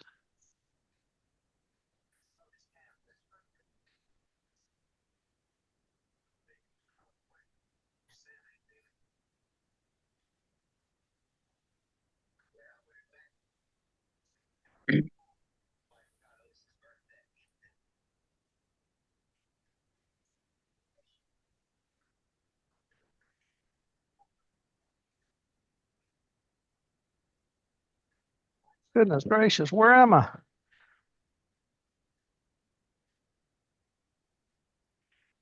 Every once in a while, you have one of those projects, it just feels like it's a kind of an endless hole that you're going into. This is one of them. I'm less than an eighth of an inch from going through the bottom where I want to be.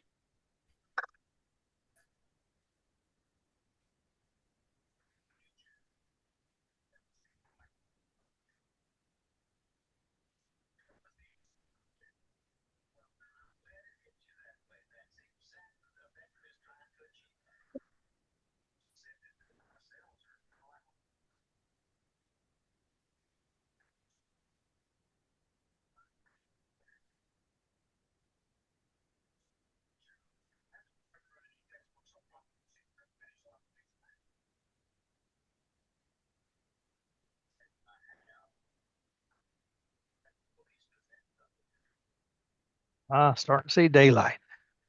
That's what I'm after. A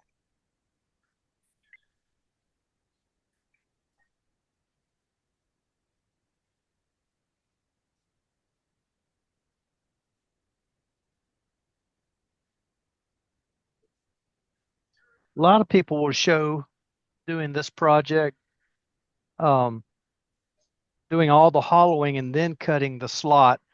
Um, I see a point in that. Some good logic there. I chose to do it this way, partly as a locator, but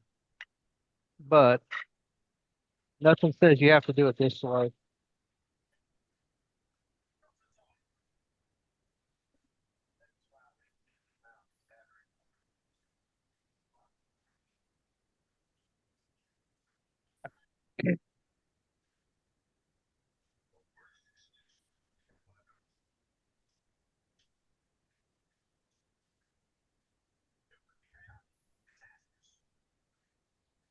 I guess my head's getting in the way, isn't it? No, No? Okay. no, you're fine. Okay. Yeah, I heard somebody talk about their big old melon one day. I don't know who it could have been, but it sounded like a Billy Burt kind of saying. That was probably me. Yeah. Yes, it was. As a matter of fact, I got to go a little bit deeper so that I open up this opening down here for the phone.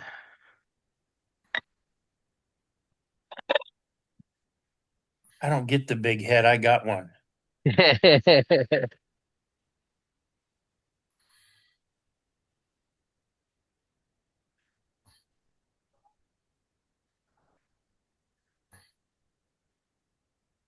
Even though I'm turning at, what is it, 1400 now, that center is still awfully slow down in there.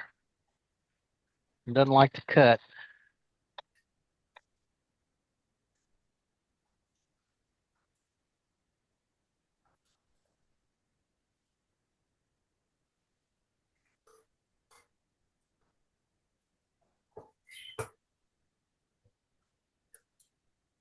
Do think the next one I do, I'll hollow it first and then come back and cut the slot. It's just kind of interesting when you're, well, I feel like I'm limited on my saws. I have a bandsaw. I have a table saw that has no adjustment. The saw blade stays up all the time. What? Yeah, my blade, I cannot retract it. It's an old one and it's just stuck. Time Plain and simple. time to get a new table saw. Well, I would, except for one thing. My table saw gets used as a table. That's about the extent of it. Not much of a table with that blade up. Yeah, it's got this hump right in the middle, you know? When I'm using mine as a table, I just crank the blade down. Yeah, me too. If I could, I would. In fact, I have thought This would about be just taking the blade off and be done with it. This would be a good place for that 2-flute ball end mill tool. You know, it would. Get some of that blaster, Yeah, that would like probably do. liquid wrench blaster. That stuff is fabulous. Just let it soak for a couple days. Yeah, you can see I'm getting where I need to be real quick here. Yep. Just gotta get out on the outer edges a little bit. Tim, put a link to that in the chat, please. Oh, here we go. I'm gonna come back to my number one hollower just to do those outer edges.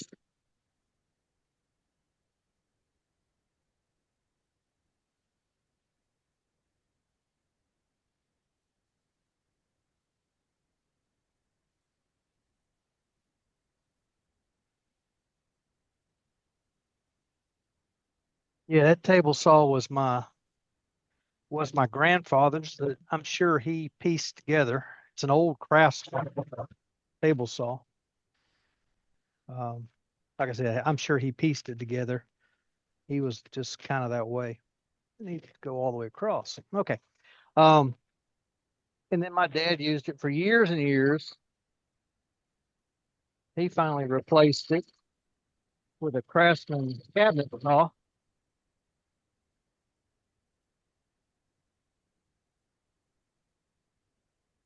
Then I've been fighting it now for, golly, 20 years, maybe a little longer. So anyway, it's time. Yes, you're right. It's time.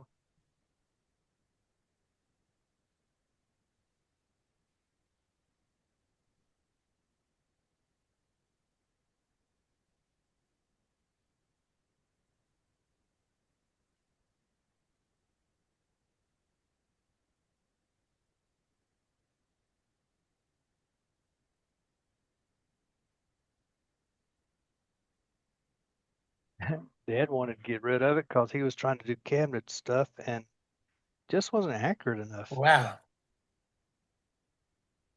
Long link. Okay, there you can see I'm closer to square in there. Not sure if I had a square end scraper, I could go in there, or a good box scraper, just go in there and square this little lower corner up a little better than what it is. But I think it's close enough. I do want to thin my walls out just a little bit, just so it help give it some resonance.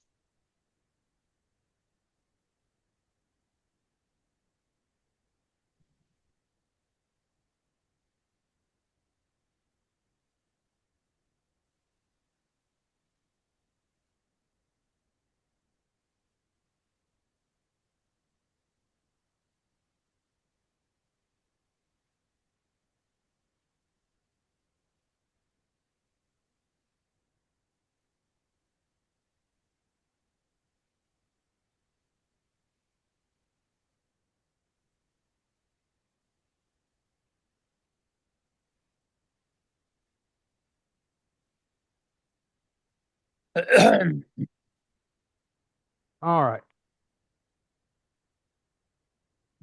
I think we're as low as, as thin as I need.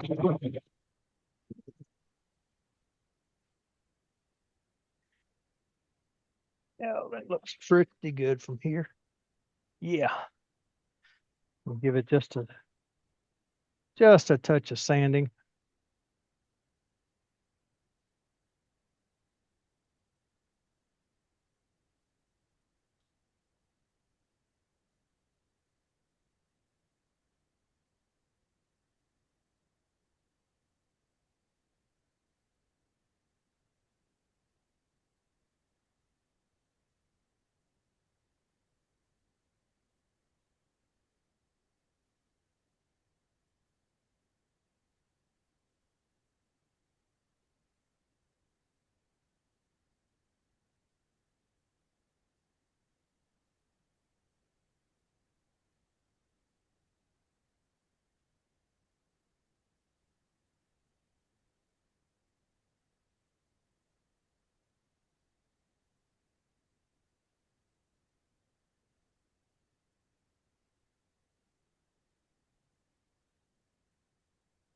All right.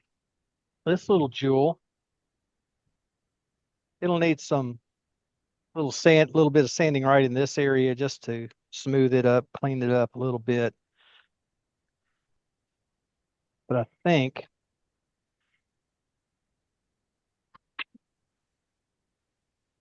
it will give us an idea here. If I can find it. There it goes.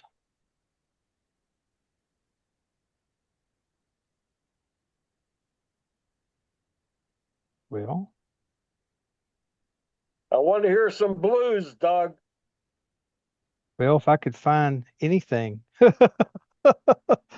um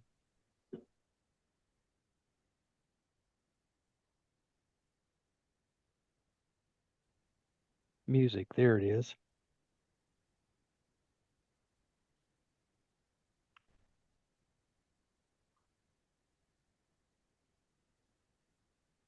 Change views. You can see what I'm doing. Y'all can hear that kind of, sort of. No. Okay. I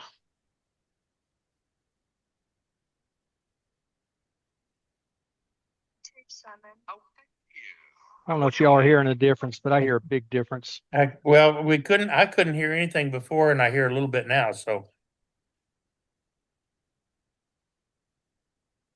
No.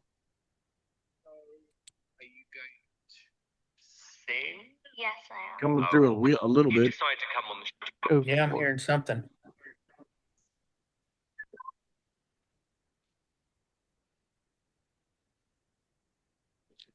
It's a pretty good difference. But no, believe me, they work. My phone is in one right now.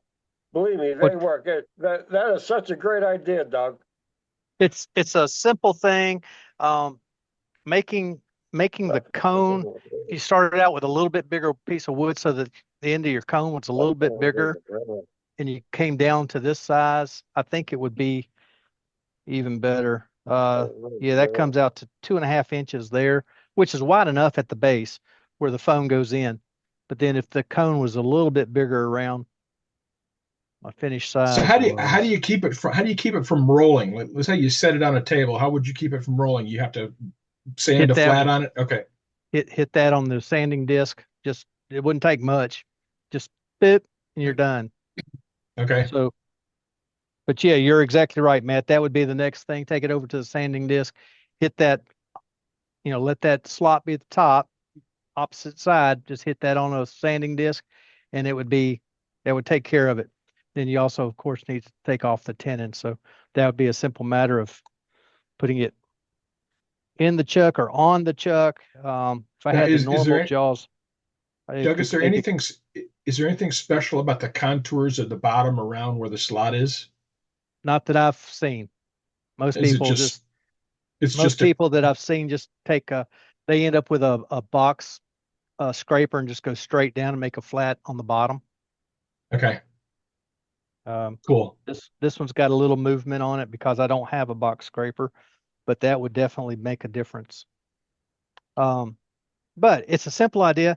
Like I said, making the mouth of it just a little bigger than what it is, and possibly making it just a touch thinner so that it has a little more resonance through the wall. It's pretty thin up here, and it gets a little dab thicker toward the back end. In fact, it's almost twice as thick. It's about 1/4 of an inch back here. It's looking through the slot. So I'll play with this some more, thin it out a little more, get it sanded better, and finish it up, and that'll be a great little thing. If nothing else, it helps me hear my phone. So, all right, let's look at one other thing here.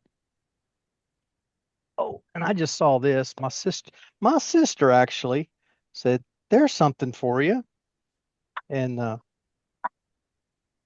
one of the best ideas she's ever given me. In fact, she's never given me one before I'd even think about, but this is definitely a good one.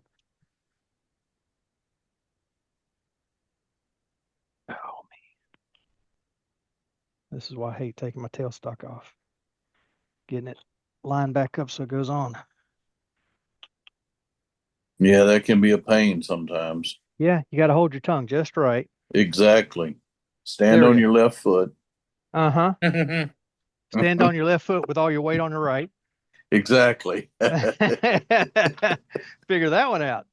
Okay. I thought tell it my would sister you hop said up and sisters down are on good your for right foot. something. Okay, there was two people at once. I couldn't hear either one of you. Sorry. He said, I think you're supposed to hop up and down on your right foot. Okay, with your weight on your left. Right. What'd you say, Billy? I said, I'm gonna have to tell my sister you said sisters are good for something. Every once in a while. Every once in a while. My sister, I give her the hardest time. Tell her she's wrong-handed. And she says, yeah, but I'm right-brained. Which is true. Right-handed people are left-brained and left-handed people are right-brained. So, okay, what am I? Okay, we're not out of the way, but we're close enough. And I'll not take that corner off. This is an interesting one here. Simple, but it makes sense when you see it.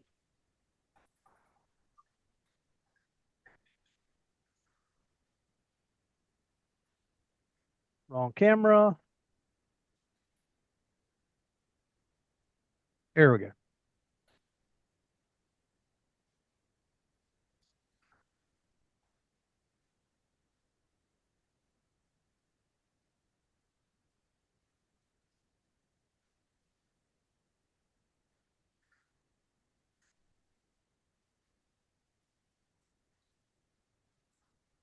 Saw a very well-known turner in a video the other day. He said, you have to start with your piece, make your piece round.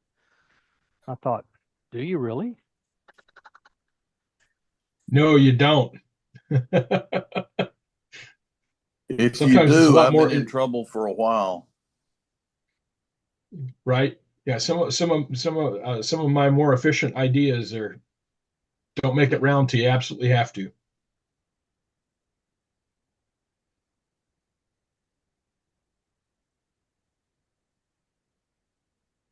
Well, this is the way I start all my pieces. I start by cutting the corner. That way I get the bottom and the side all at the same time. And There you go. I start seeing my design long before I get there. Yes, Dean, I saw you do that on your video the other day. Somebody else I saw that was pretty well known did the same thing. I thought, people are starting to figure it out. Yeah, I do it. I do it too. It's just I can get to my shape quicker. I totally get it. Yeah. I can get rid of a lot of the bad places that I want to get rid of. It's easier on your hands too. Less fatigue. Yes, it is. Yes, sir. which is of increasing importance as I get older. Yeah, That ain't yeah. no joke. All right.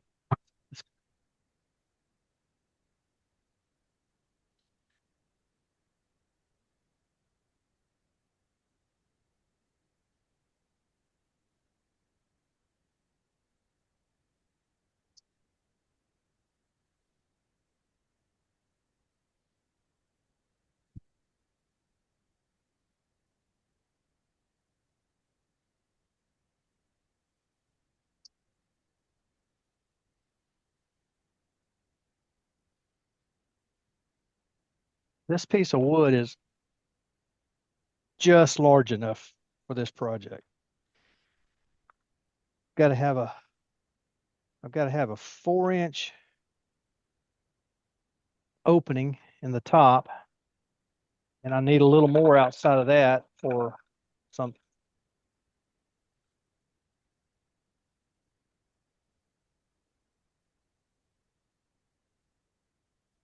For something else. This could be turned, and you'll see why here in a minute. This could be turned, and it would make some sense to turn it kind of as a dog dish.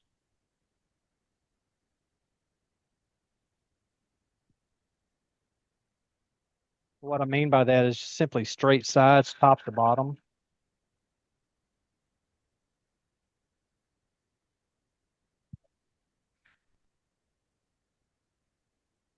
Almost flat. I just can't, I don't know. I have a hard time turning a dog dish when I don't have to.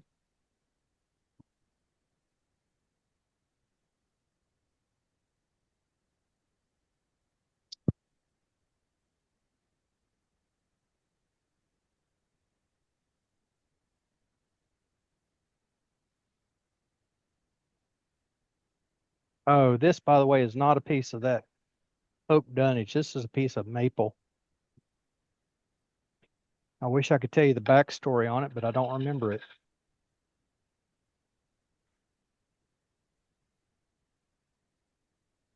What am I hitting? I have no clue what I'm hitting. Something that thump, thump, thump, thump. Right there. A weird piece of grain.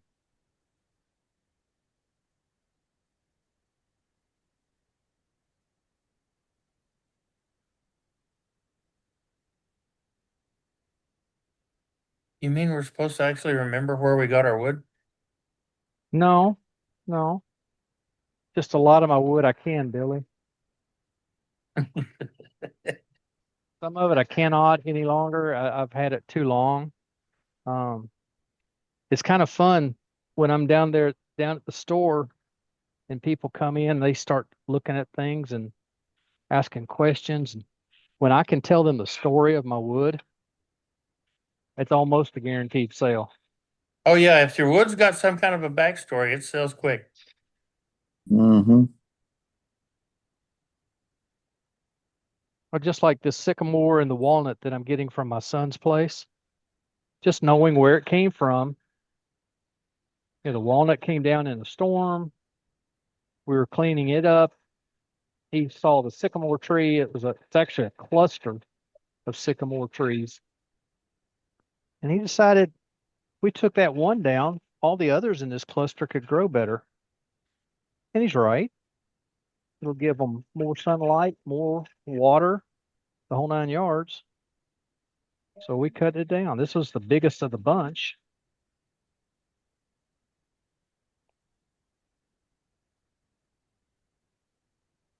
What in the world? There's a knot right there, right in the center. Man, I wish y'all could see that. That is so bleached out. There's a big place there, big inclusion. This is a nice piece of wood. Give it some more speed. That's one of my problems. Up to 1200 now.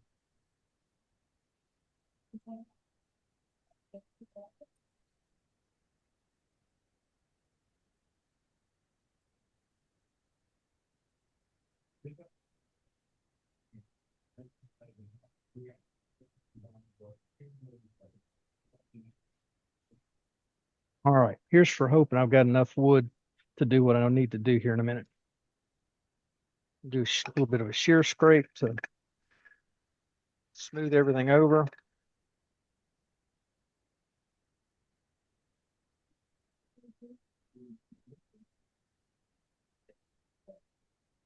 That's just simply rolling that tool over, closing it over almost to the point where the top edge touches.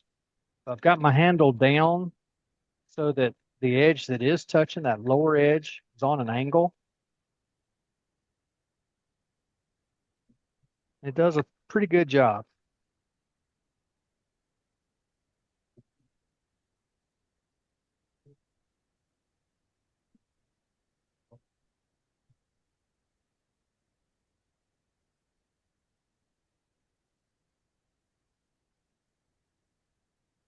All right.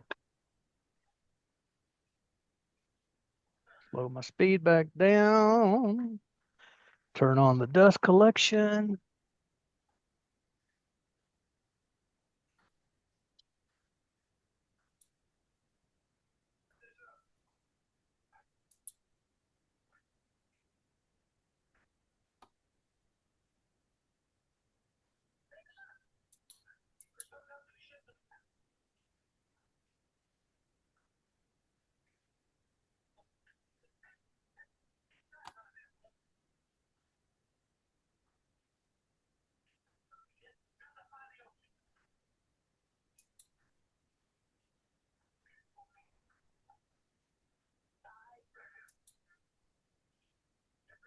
Just about every time I sand, I think of JJ talking about Raffin, and that he never turns his lathe speed down when he sands, and he doesn't, and that's left over from his production stuff. But still, sandpaper is just too expensive to go through it like that. That's why I slow down. I'm at 500 right now.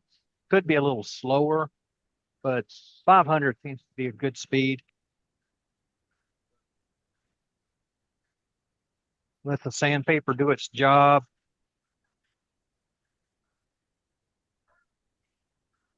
If your sandpaper's starting to burn your fingers, you're pressing too hard.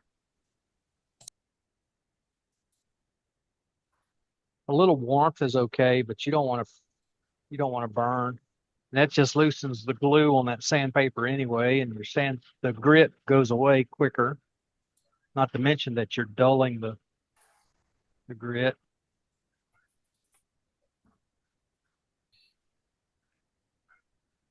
One more quick item on here, and then we'll turn it around. Hey, Doug, what's the name of the dog? I don't have a dog anymore, thank goodness. I thought you were making the bowl for your daughter's dog. No.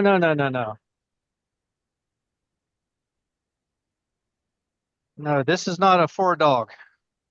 You'll see the purpose. You'll see the purpose of it here in just a minute. It won't take much longer.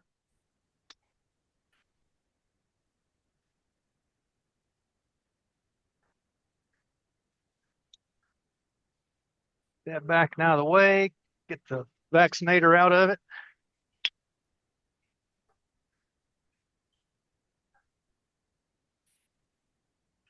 Turn the noisemaker off. Get the step center out. And all I did with my skew there a minute ago was just to ever so slightly undercut that tenon. It's not a big tenon, but I don't guess I showed that to you. You can see it's not very big, very small. I just ever so slightly undercut it. The Nova jaws have a little beak on the top edge. So I undercut just a hair, and it allows that beak to get up under that wood real easy. And if it's green wood, Todd's seen me do it. Green wood, you can actually pinch it too tight and pull that tenon off with that beak. All right, yep, I knew that was going to hit.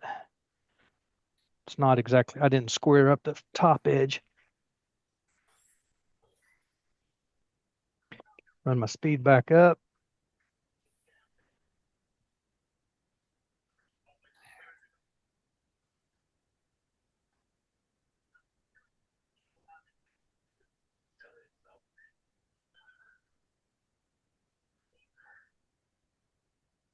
Just trying to get a flat top across here for right now.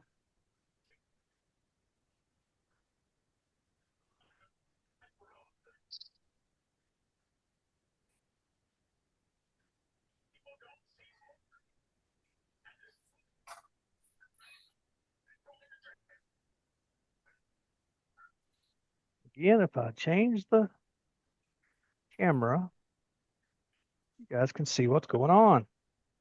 Do that again just so that you all can see.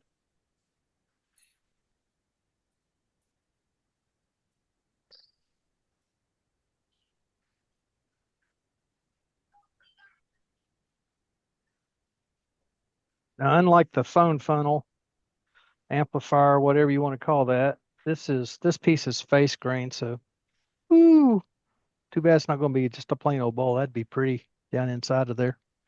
All right, let's see. Dividers.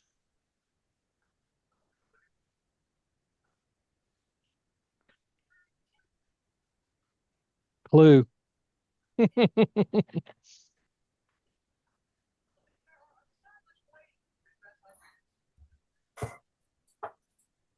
These things, I don't know why I had these closed all the way down.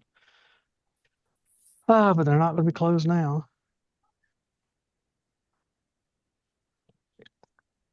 Too far, come back to, that'll work.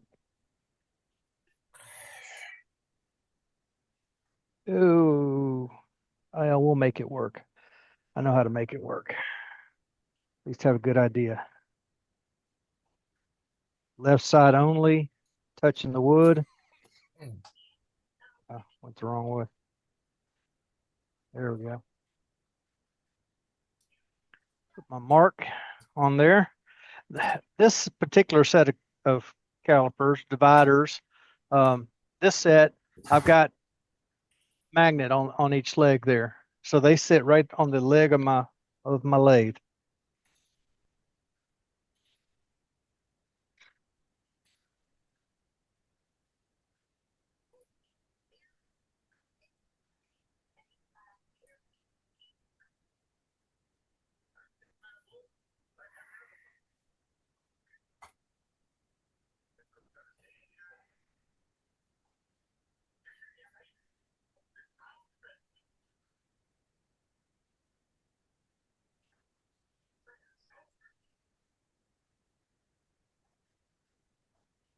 So I'm getting some Kentucky walnut from my son's place and sycamore from my son's place.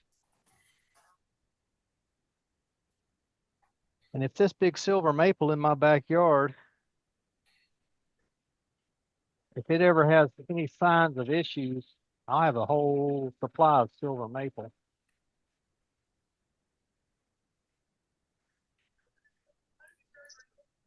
And I am liking turning maple. Every time I turn maple, it reminds me how much I like it.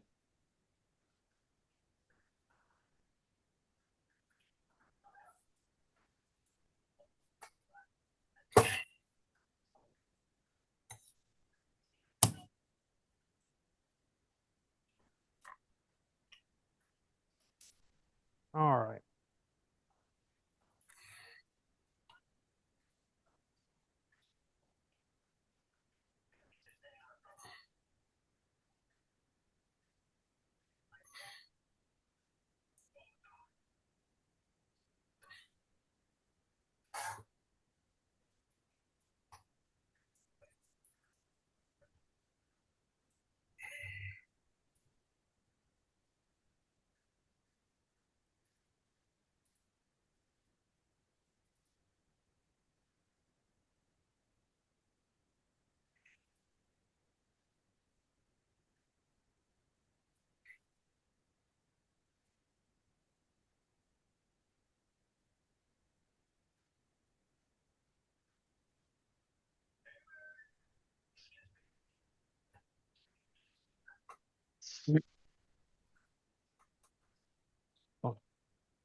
chamfer the edge, inside and outside edges just a little bit, so they're not so sharp.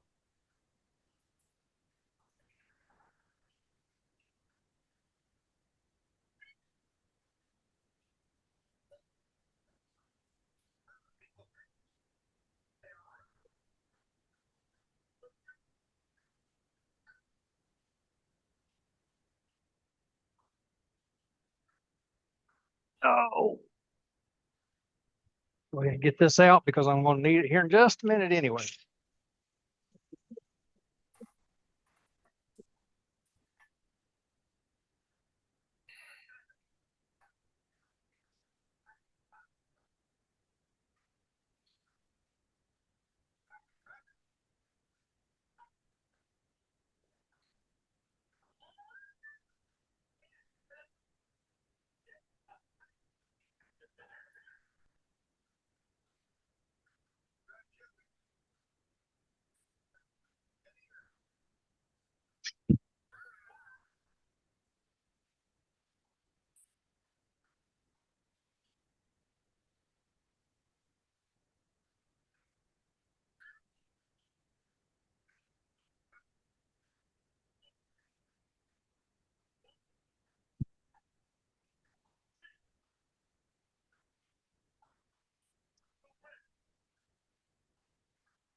Before I change things up, let's just double check, make sure we're good to go.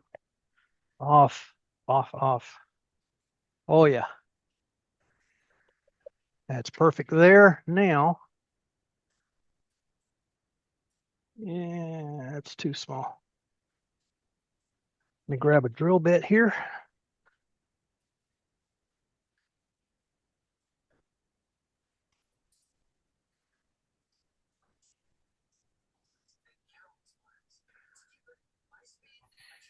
I knew this chunk of wood was just a touch small, and sure enough, it is.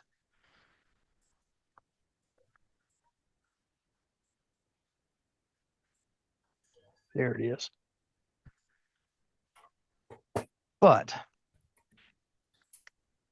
what you should end up with is about a 5-inch, about a 5-inch bowl on the outside, ID or OD, with 4-inch OD, because you want to drill a hole for a Sharpie to go in the edge. But this one won't do it. So, well, that didn't work. So, there's always a fix, right? More than one way to skin a cat, as my grandfather used to say.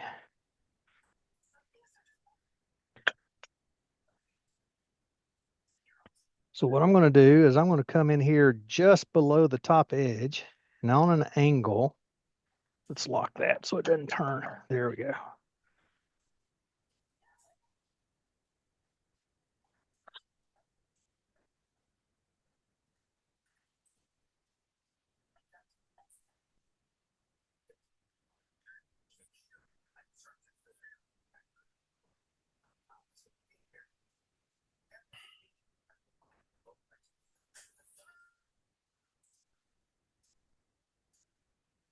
All right, maybe not that much angle, but you'll get the idea. Do. Again, you'll turn it, remove your tenon, get it all sanded up nice and neat. I'll do that and then do that, and no, that won't work either.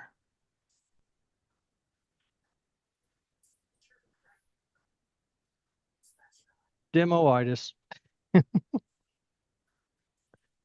Not a problem. Not a problem.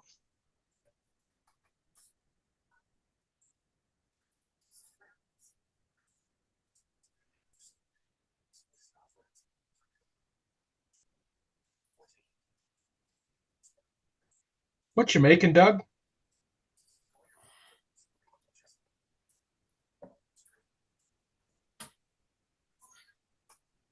I don't think he can hear us with the drill running. He won't Guess tell not. us yet. Ah, it's a mystery piece, huh? Yes, he hasn't said.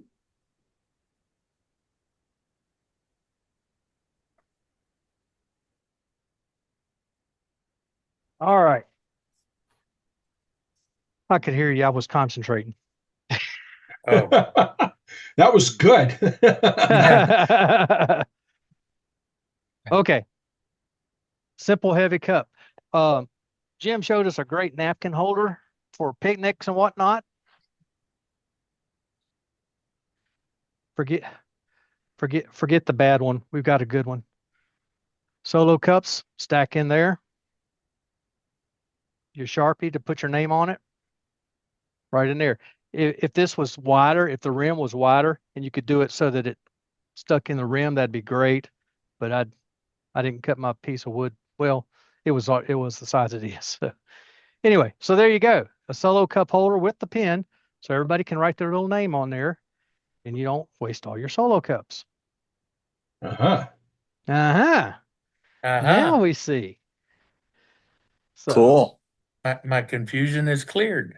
Now, you know what? I think you should make 1 million of them.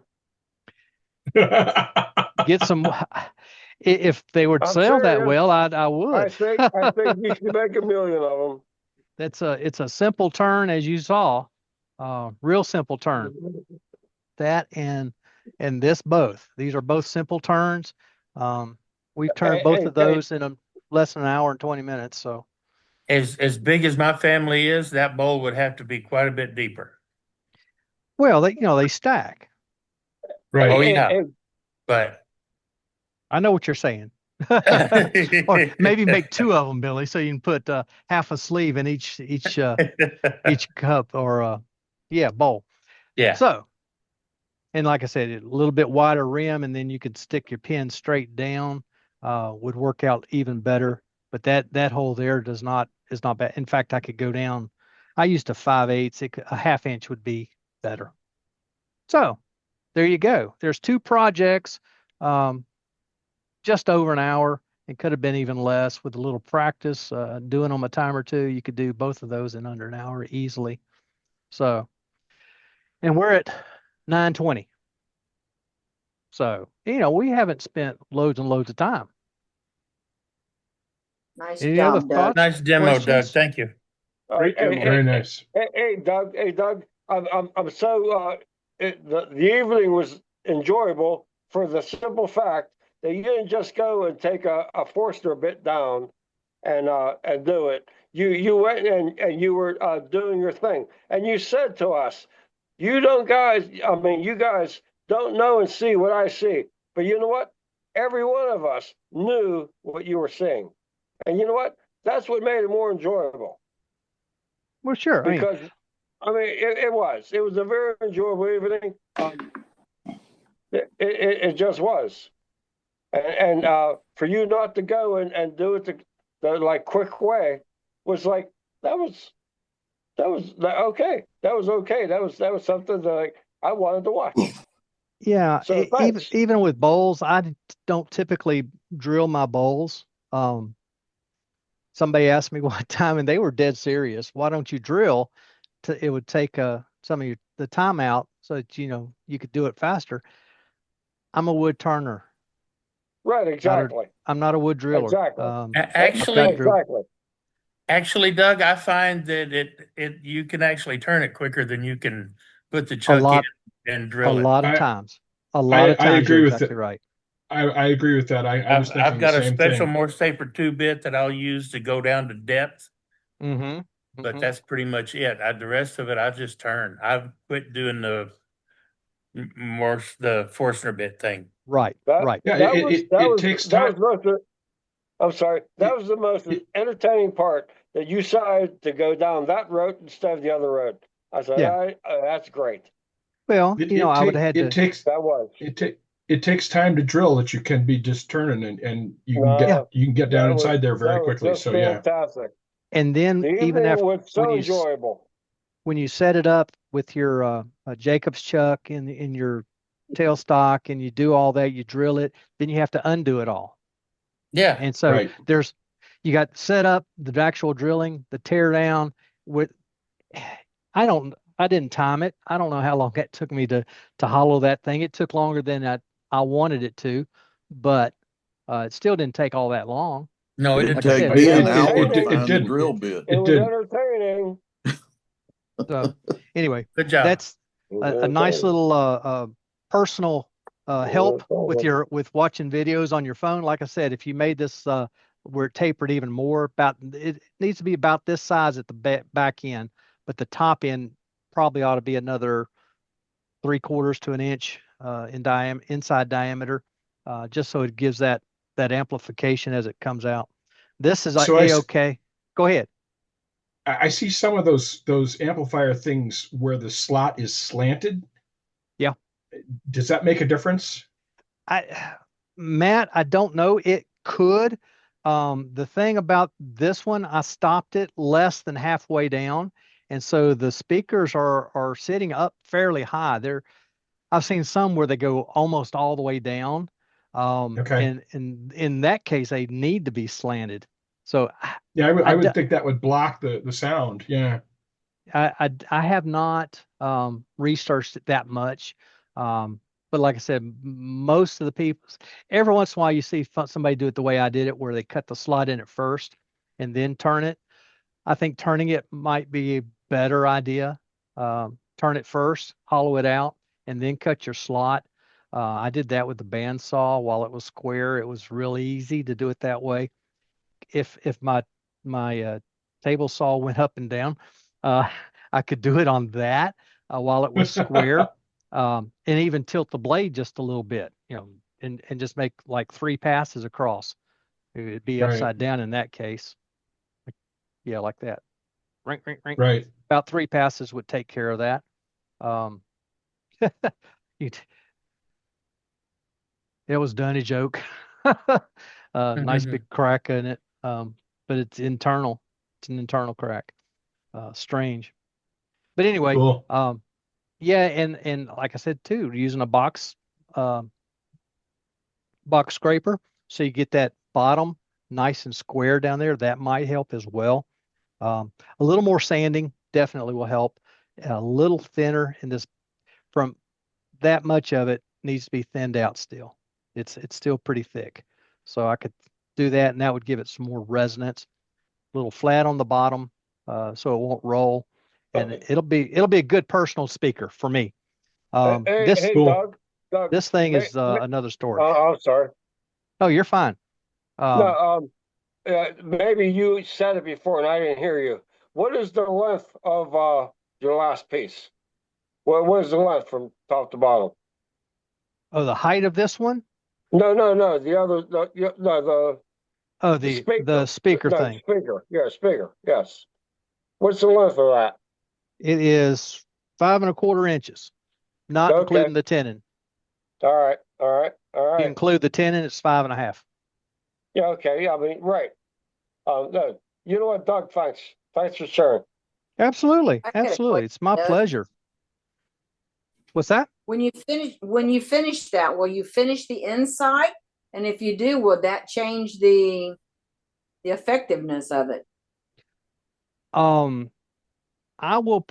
Yes, I will finish it. I will probably use walnut oil, and I doubt it will change a thing. If anything, it'll help it. Just like a guitar. Guitars sound better after the finish goes on, Okay. as long as you don't overdo it. If they use lacquer on guitars, or is that violins? Both. It's a tone Okay. lacquer, though. It's a flexible lacquer. I see. Okay. Yeah. I'll use walnut oil, which will just go into the wood. It won't really, I don't know that it'll change anything really. Okay. All right. What would you use for this thing? I don't think matters. Just whatever you got laying around. This is a piece of maple I've had laying around for, I know I moved it here. I've been here 11 years, 11 and a half years, and I have brought it with me. So I've had it that long at least. Don't know how much longer. That may become a regular bowl. I kind of like it. But the Yeah, I was gonna idea, say you almost ruined a really pretty bowl, Mike. um, yeah, I shorten it to get rid of that, and then I'll turn out the inside, and that'll take care of pretty much everything else. Um, yeah, it's a That would pretty be a piece of pretty maple, bowl. and then take a larger piece. I've got some larger scrap planer. That term scrap, I haven't found a better word yet. But anyway, I've got some bigger scrap laying around that would work really good so that I get a good 5.25. What did I say this ended up at? Five, just shy of 5. It needs to be 5.5 because the inside diameter needs to be 4 inches for the solo cups to fit into. That's got a little wiggle room, but very little. But you can stack more on top. You can put 50 on there with ease. And I left it this thick. I mean, that's 3/4 of an inch maybe depth. But then I left the rest of that wood there intentionally so it would be heavy, so that it won't blow over when you're on a picnic, um, or when you're out Right. in the backyard having a family get together or a neighborhood get together or what have you. And the whole idea that Yep. you have your solo cup and your Sharpie pen together so people can take that out, write their name across there like we tend to do. And if you don't have a Sharpie handy, they get thrown away. They pick up another one. So you go through 2 or 3 times as many solo Hey, cups. Doug, Yes, sir. calling a piece of wood like that scrap wood's kind of sacrilegious or whatever. Yes, you're right. That's a piece of unturned project wood. That's right. That's right. Yep. Future Well, that's future what all project of it wood. is. Yep. But it's just so much easier to say scrap. I need a 1-syllable word to replace the word scrap. For instance, Leftover. if I can grab hold of it. This is a piece of wood that a construction guy called scrap and threw off at the edge of the road. That's just construction grade pine. You see a bunch of circles that I have drawn on there. If I dust it off a little bit more, you can see them better. It's a leftover. This is a pressure plate. That's a faceplate ring I've screwed on there permanently. Those circles are drawn. Those are concentric circles drawn with that on, with this mounted on the lathe. I can throw that on and throw a bowl on upside down on top of that real easy. Find it centered, no problem at all. Put my tailstock in there. I can take a tenon off without any problem. I use that fairly often. I've got other pieces of pine. Right across from me is some 2x12 that a friend picked up at a construction site, and I've cut them into 12-inch blocks. Those are going to be 10, 11, almost 12-inch plates at some point. Could be shallow bowls even, but they'll be most likely plates. They could be round plates. They could be square plates. In that case, if it's a round plate, I'll sell them for about $20, $25. If it's a square plate, I'll sell them for a little more. Hey, Just Doug, because it's harder. Yeah. in chat, I gave you a name for you to turn on your video there. Party favors, picnic supplies, cup holders, and plate holders out of your scrap wood. There you go. Yeah. Yeah. It's amazing what you can do with just bits and pieces that, as turners, we tend to be wood hoarders. And so we can find a lot of uses for some small pieces of wood all over the place. I love Billy's miniatures there. How many of those holy cow. I couldn't turn Yeah, enough of those to use up all my wood. That's why I turned them. I'm gonna make 30 of them tomorrow. Those small bits. That's why I did them. I needed to get rid of that stuff. It was underfoot. Yeah, yeah. See if I can. There's a bookcase right there. right there. That's all pen blanks. And then in this shelf right behind here that you can't see, there's about another 200 oak pen blanks. Then all that other stuff, those 3 shelves are just miscellaneous stuff that have gotten set there over the years. And Y'all don't want to know how many pin blanks I've got. Oh yeah, yeah. That doesn't count the wood I've got reserved for pin blanks that haven't cut yet. It just goes on and on. Yes, I'm a wood hoarder. My name is Doug, and I hoard wood. You'll come in. Welcome, Doug. Yeah, You're welcome, exactly. Doug. Yeah, right. Let's see, what's the 12 steps for a wood hoarder? But There anyway, isn't one. yeah. Get a wood Who lathe. wants it? Who? Oh, let me show you something real quick before we get away. We've talked in the last few weeks about the laser pecker. Several people have talked about them and whatnot, and we've seen a couple of good stands for them. There's mine. This is the laser pecker right here. This is a wood cup, quote unquote, piece of scrap. MT2. This sticks right into my tailstock, and it's right in line with what I need. There's enough adjustment in the software that I can run it up and down, side to side, without any problem. So Did that you works. dye that? What's that? Did you dye that? Yeah. Intrinsic colors. Black and purple. I'm or black I'm and sitting plum. here thinking, boy, he better have dyed that rather than using a really pretty piece of exotic. No, this is something junk. Cut that little hole out with my Dremel for the cable. It's all, it's A-okay. It's A-okay. Excellent. Sweet.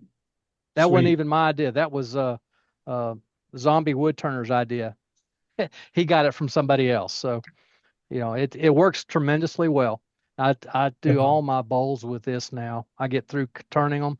I stick this in my tailstock, get it the right distance. That's what this little ruler I've been using tonight. That's my 20 centimeter. I got to 20 tell you, that centimeter. laser pecker is a whole lot handier for doing the bottoms of bowls and vases and stuff than me having to raise my big laser. I mean, Yeah. there's not that big, but it's 400 by 400 millimeter. Having to raise that 15-inch square, 17-inch square laser up off the table to get a bowl or a vase under it, it's a pain. And to get the exact depth that you need. This takes 20 centimeters distance between the face and what I'm trying to burn.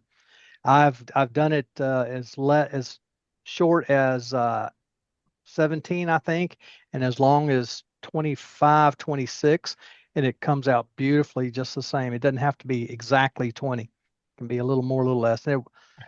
Handy, and cheap. Yep. Comparatively cool. cheap. Okay, I'm done. Unless anybody else has a question. Well, thank you very much, Doug, for a great demo. Much appreciated. Hey, Hey, Doug, you're so quick, welcome. good job, man. Doug, quickly, how many watts is that laser pecker? I don't know. One of you other guys. Is it 3, 5 watts? I think they're they're 5 watts. 5. It might be 5. Yeah, it's not they're much. 5.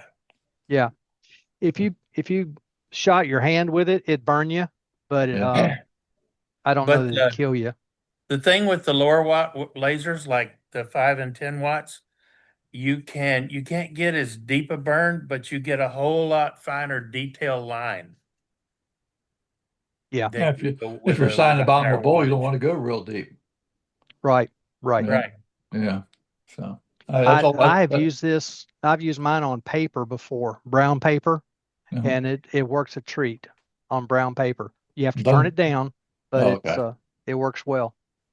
Okay. Is that a laser pecker too? No, it's laser pecker 1.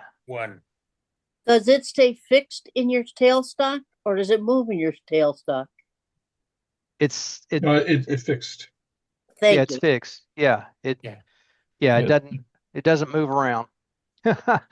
I turned I got out in fact, I think I used the Morse taper step center, and measured it and transferred measurements straight to that little spindle on the back end of that thing, of that cup, so that it'll fit in there and it fits snug and it won't turn. It's not sloppy at all. And then the laser pecker itself, it's a force fit into that cup. so it doesn't move either. So once it's there, it's there. I just have to get the measurement that I take care of with the tailstock and the quill, and fire it up. It attaches to my phone. I run my logo on there, the wood, and the date is what I put on. So I believe that Laser Pecker 1 uses gimbals inside the laser head to move the laser beam around. I don't know. It might. I don't know. The website says that the LaserPacker LP1 Pro is 500 milliwatts, so it's half a watt. Half a watt. Wow. That's even more impressive. Yeah.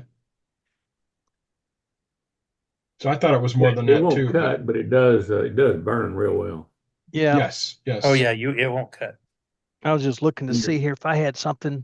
I don't have anything here handy I can show you other than To me, there's several advantages for it. It's cheap for one. It's like 250, 260, 260.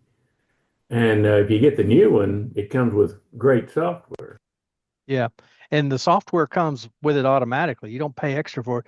You can't see it real clear, but that's my logo. It's basically a log with wood spun on top and round on the bottom. And then I burn that.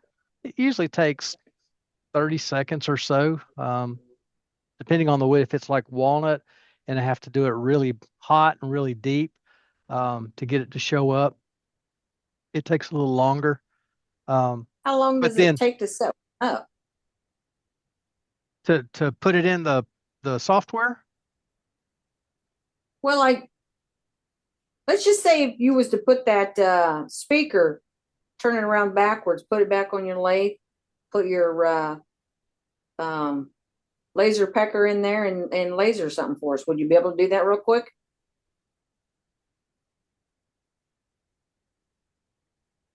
Let me show you how I do it. Here's the software. I hit that on my phone. It comes up. I hit the album. It's not connected right now. I don't even have it plugged up. So no. Anyway, oh, come on. Yeah, there's my logo in black and white right there. I click on it. It comes up a larger. I hit done. I go to next and next again. Then I tell it what size. Let's say 25 millimeters for right now. It automatically does the height. I pull down. I can hit preview, and it'll actually put a box on the end of the piece that I'm trying to burn. Oh, center, yeah. Do you have it? Do you have like I know that in some of the software you can orient it towards the center of the work. Can you do that with the software? Yep, Okay. you actually move it on the screen of the phone. It's ready to. It would be ready to go right now. It's that quick. But it's not. Very cool. I don't have it plugged up, so I can't show you right this second. But yeah, I mean, it's the power cable is USB. So I keep a phone charger here by the lathe anyway, so I just plug that straight into my phone charger. Go to town. Very cool. Very cool. I wanted to use my laser pecker and mark this bottom of this. Need to highlight myself. You should be able to highlight yourself, Roger. Somebody highlight them. There we go. Was it with? Okay. But yeah, I already had these rings cut in the bottom of this. Uh-huh. And I wanted to get my name in there. So I worked with the laser packer, got the exact size I needed. It can be done. It fit right in. It can be done. What would be even easier if you didn't already have your rings, you could draw that in. Yeah. If the rings weren't there. Yeah, you can. I mean, do your name in an arch and do the rings. Yeah, burn your rings in the whole 9 yards. But like you say, your rings were already there on this one, on that particular piece. Yeah. Easy to go back and you have to play with it a little while, but you can do it. Absolutely. All right, very cool. Y'all are trying to get me to spend more money. Yeah, Always. I Hey. can feel the need. One too, you know. Check with Dane here in a week or two. He might have one for sale. Never been out of the box. Oh, yeah, he's got it out of the box. Too funny. Why do we do that to ourselves? We go out and buy stuff and then we never use it. Uh-huh. I've got a half You I've got a owe half me. dozen buy it, things his in this wife bought cabinet right here that I bought because of people on this particular site that I've not used it. I bought it, put it in the cabinet, and that's where it stayed. Oh, what's even worse about you and me Danes? both, Doug. Yeah. That's okay. I ordered something from Amazon and it took 2 weeks to get here. And when it got here, I couldn't remember why I ordered it.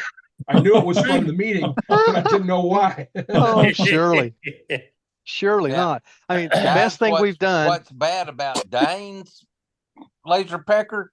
His wife bought it for him. Yeah. And he hadn't used it yet. Oh no. The best thing we've talked about and all of us rushed out and bought was that right there. Yeah, that 1/4-inch skew. The little 1/4-inch steel. Absolutely. I use that regularly. I did a skew and a badan, and I use them both quite often. I've often thought that we overload Amazon on Thursdays. I know we did that night that we bought we all bought that 1/4-inch steel because we bought bloody Amazon out of 1/4-inch steel that night. That's right. It took me 2 tries to. Yeah. I finally went in to get ball mills. They were gone. So I finally got them. And that was about 6 months ago. And I haven't gotten around to making the steel to mount it in. Right. I need to That do the is same fun thing. to use, Billy. Yeah. It is. It's still one of my favorite tools. What was I it? use it the ball end mill tool. Oh, okay. Okay. Yeah, I remember. Wow. Y'all made me do a whole demo on that. So. I believe that's when I went looking for mine.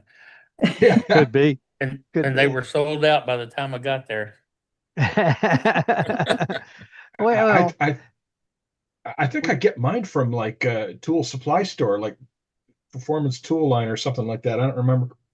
But a little while later, I don't know, a few weeks, Amazon sent me hey, we got these back in stock. You were interested in these. So I ordered it. There you go. There you go. Hey, Leonard, if you're still with us, incorporate what next demo?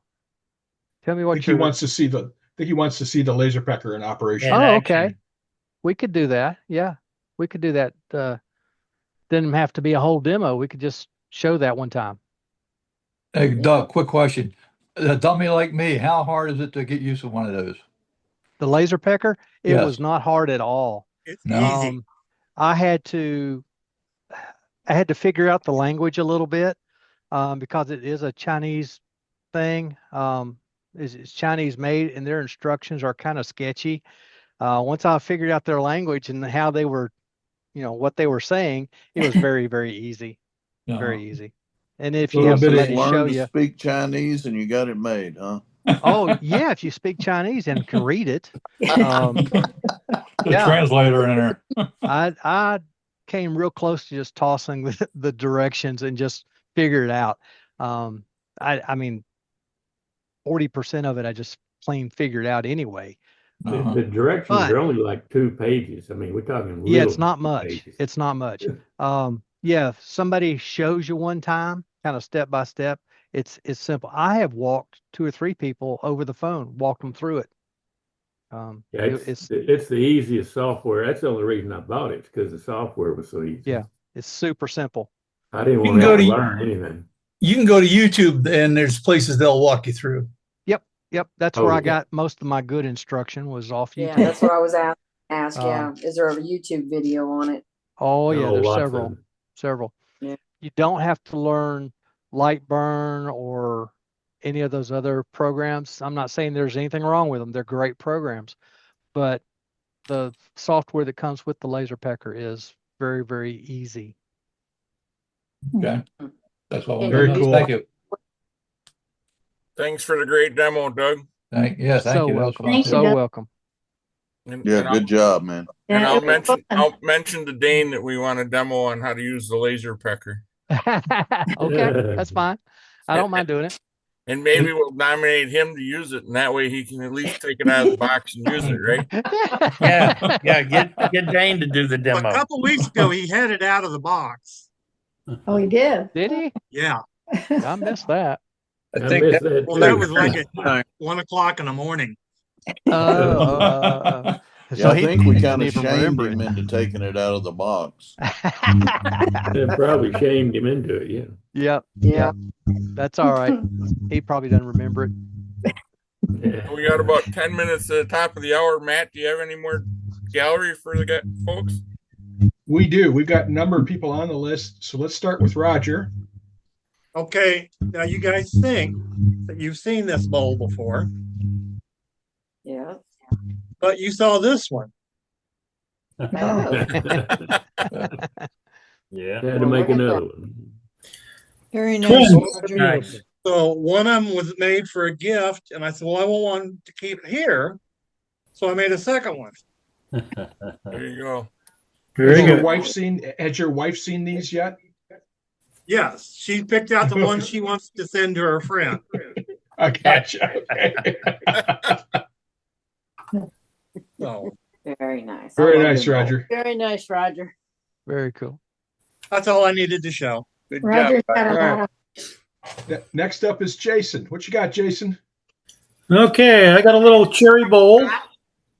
It's about 8¼ inches diameter.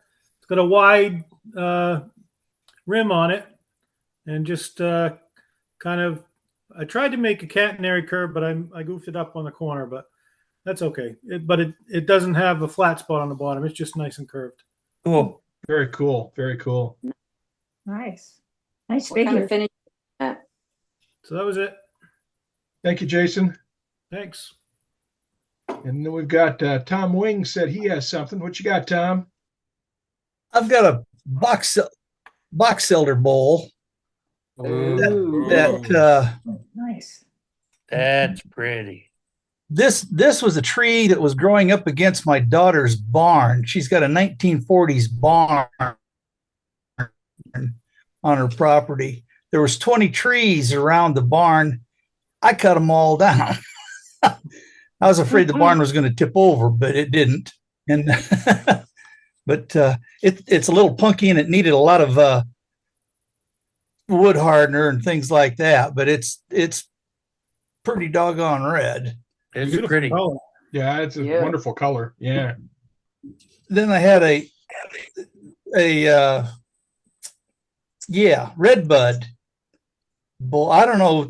I know you don't have these in Arizona, but we have red buds growing all over the place around here. The darn things and they grow real fast, and they have a tendency to separate in the rings.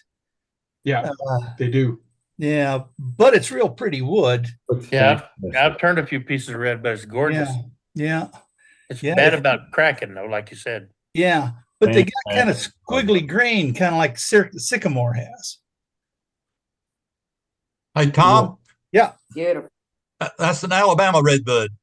Yeah, absolutely. Alabama redbud. When you said separating in between the grains, that's what I was trying to explain when I showed a piece a week or two ago. How it just got lumpy. I couldn't get that lump out of it. Oh, and this a couple weeks ago we were talking. I showed this the pine bowl that we made, and somebody said it'd make at our club meeting. Somebody said it'd make a good light lampshade. But I'm afraid if this thing got hot, it might just burn. Right. That's why you use an LED light bulb in it, and then it won't. Yeah. Get Yeah. But it's full of pitch, so once it got hot, it might start really dripping bad too. So Yeah, but most light bulbs are LED now and they stay cold. Yeah. But that was an assignment we had from Gary to make something out of pine.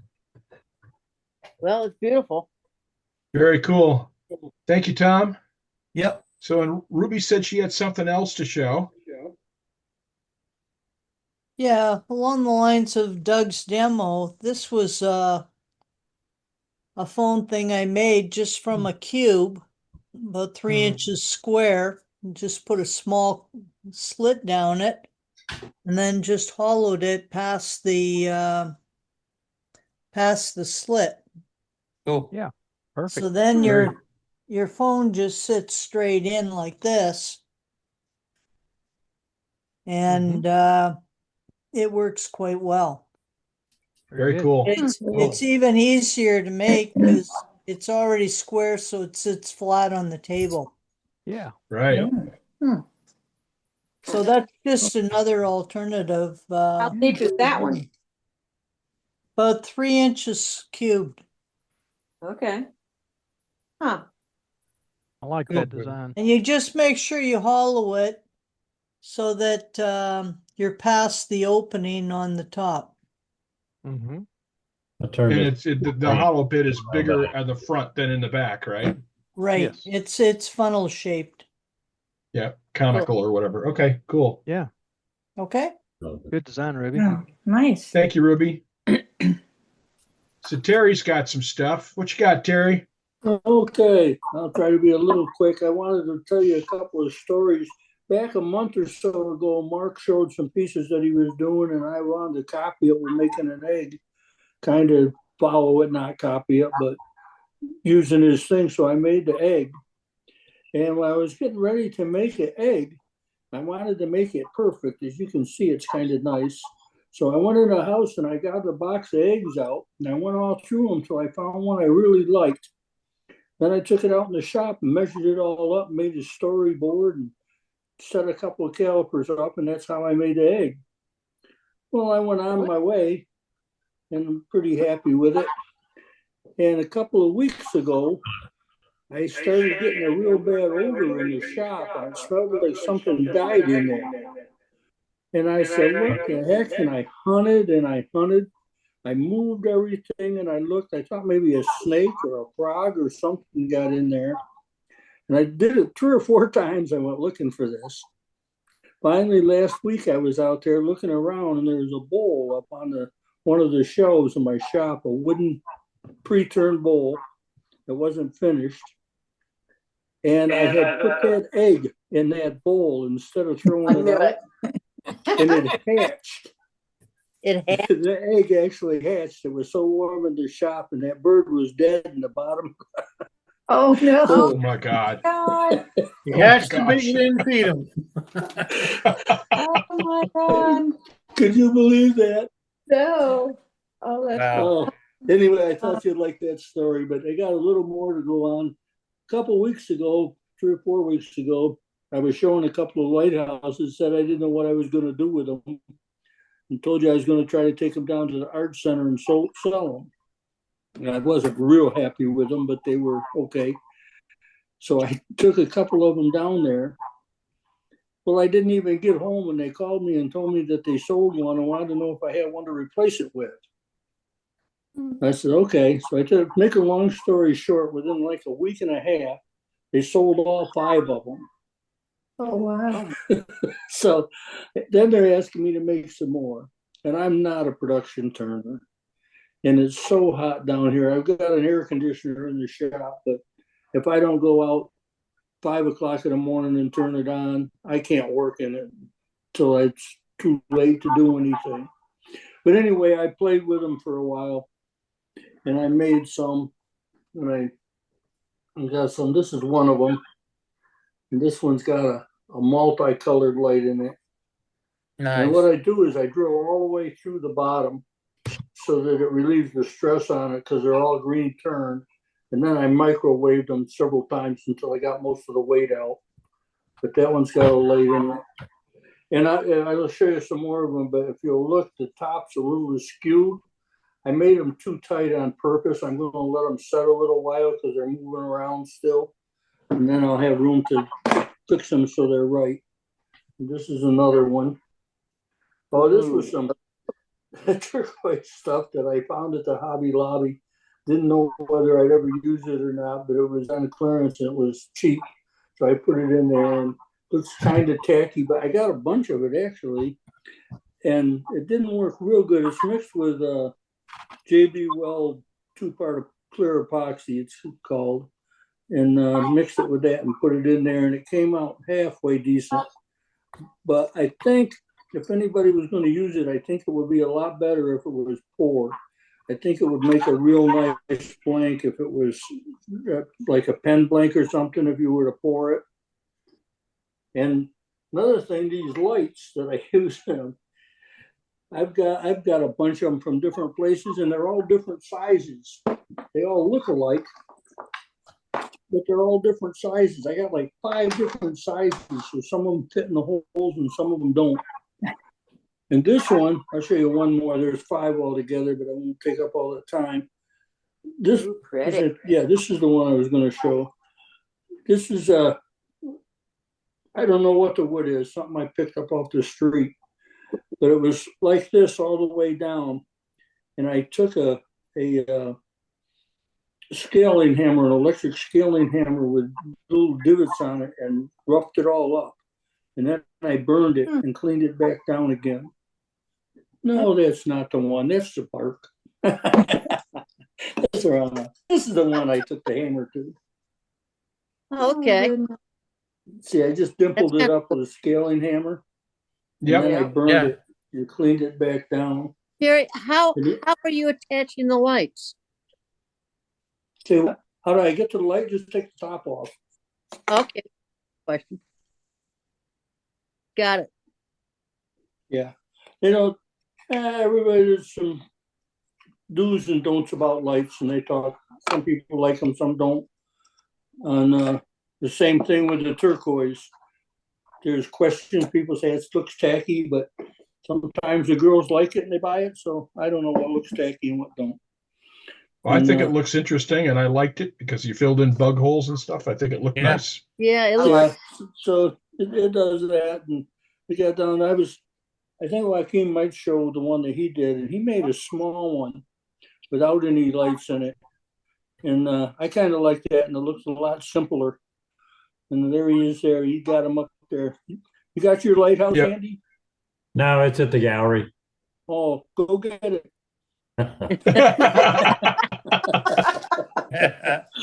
Anyway, it looked like it was a lot simpler. And all he did was drill the holes. And he didn't make a removable top. Like I say, all these tops don't fit right, but that's by design. I'm leaving myself enough room to fit them when I quit moving around a little bit. But yeah, the one he made was kind of nice. He used a bigger log. That top looks like it fit pretty good, Terry. Say what? I said that top sounded and looked like it fit pretty good. It's a little too tight. But anyway, the one Joaquin made he used like a branch, I think was probably 5 inches or something like that. And he set it off center a little bit so that the center, and then come down. And I really liked it. And it looked a lot simpler and a lot faster than what I do. I have a lot of time in these. And like I say, I'm not a production turner, and I'm going to raise the price a little bit because I don't want them to sell them so fast because I'm not going to make any more.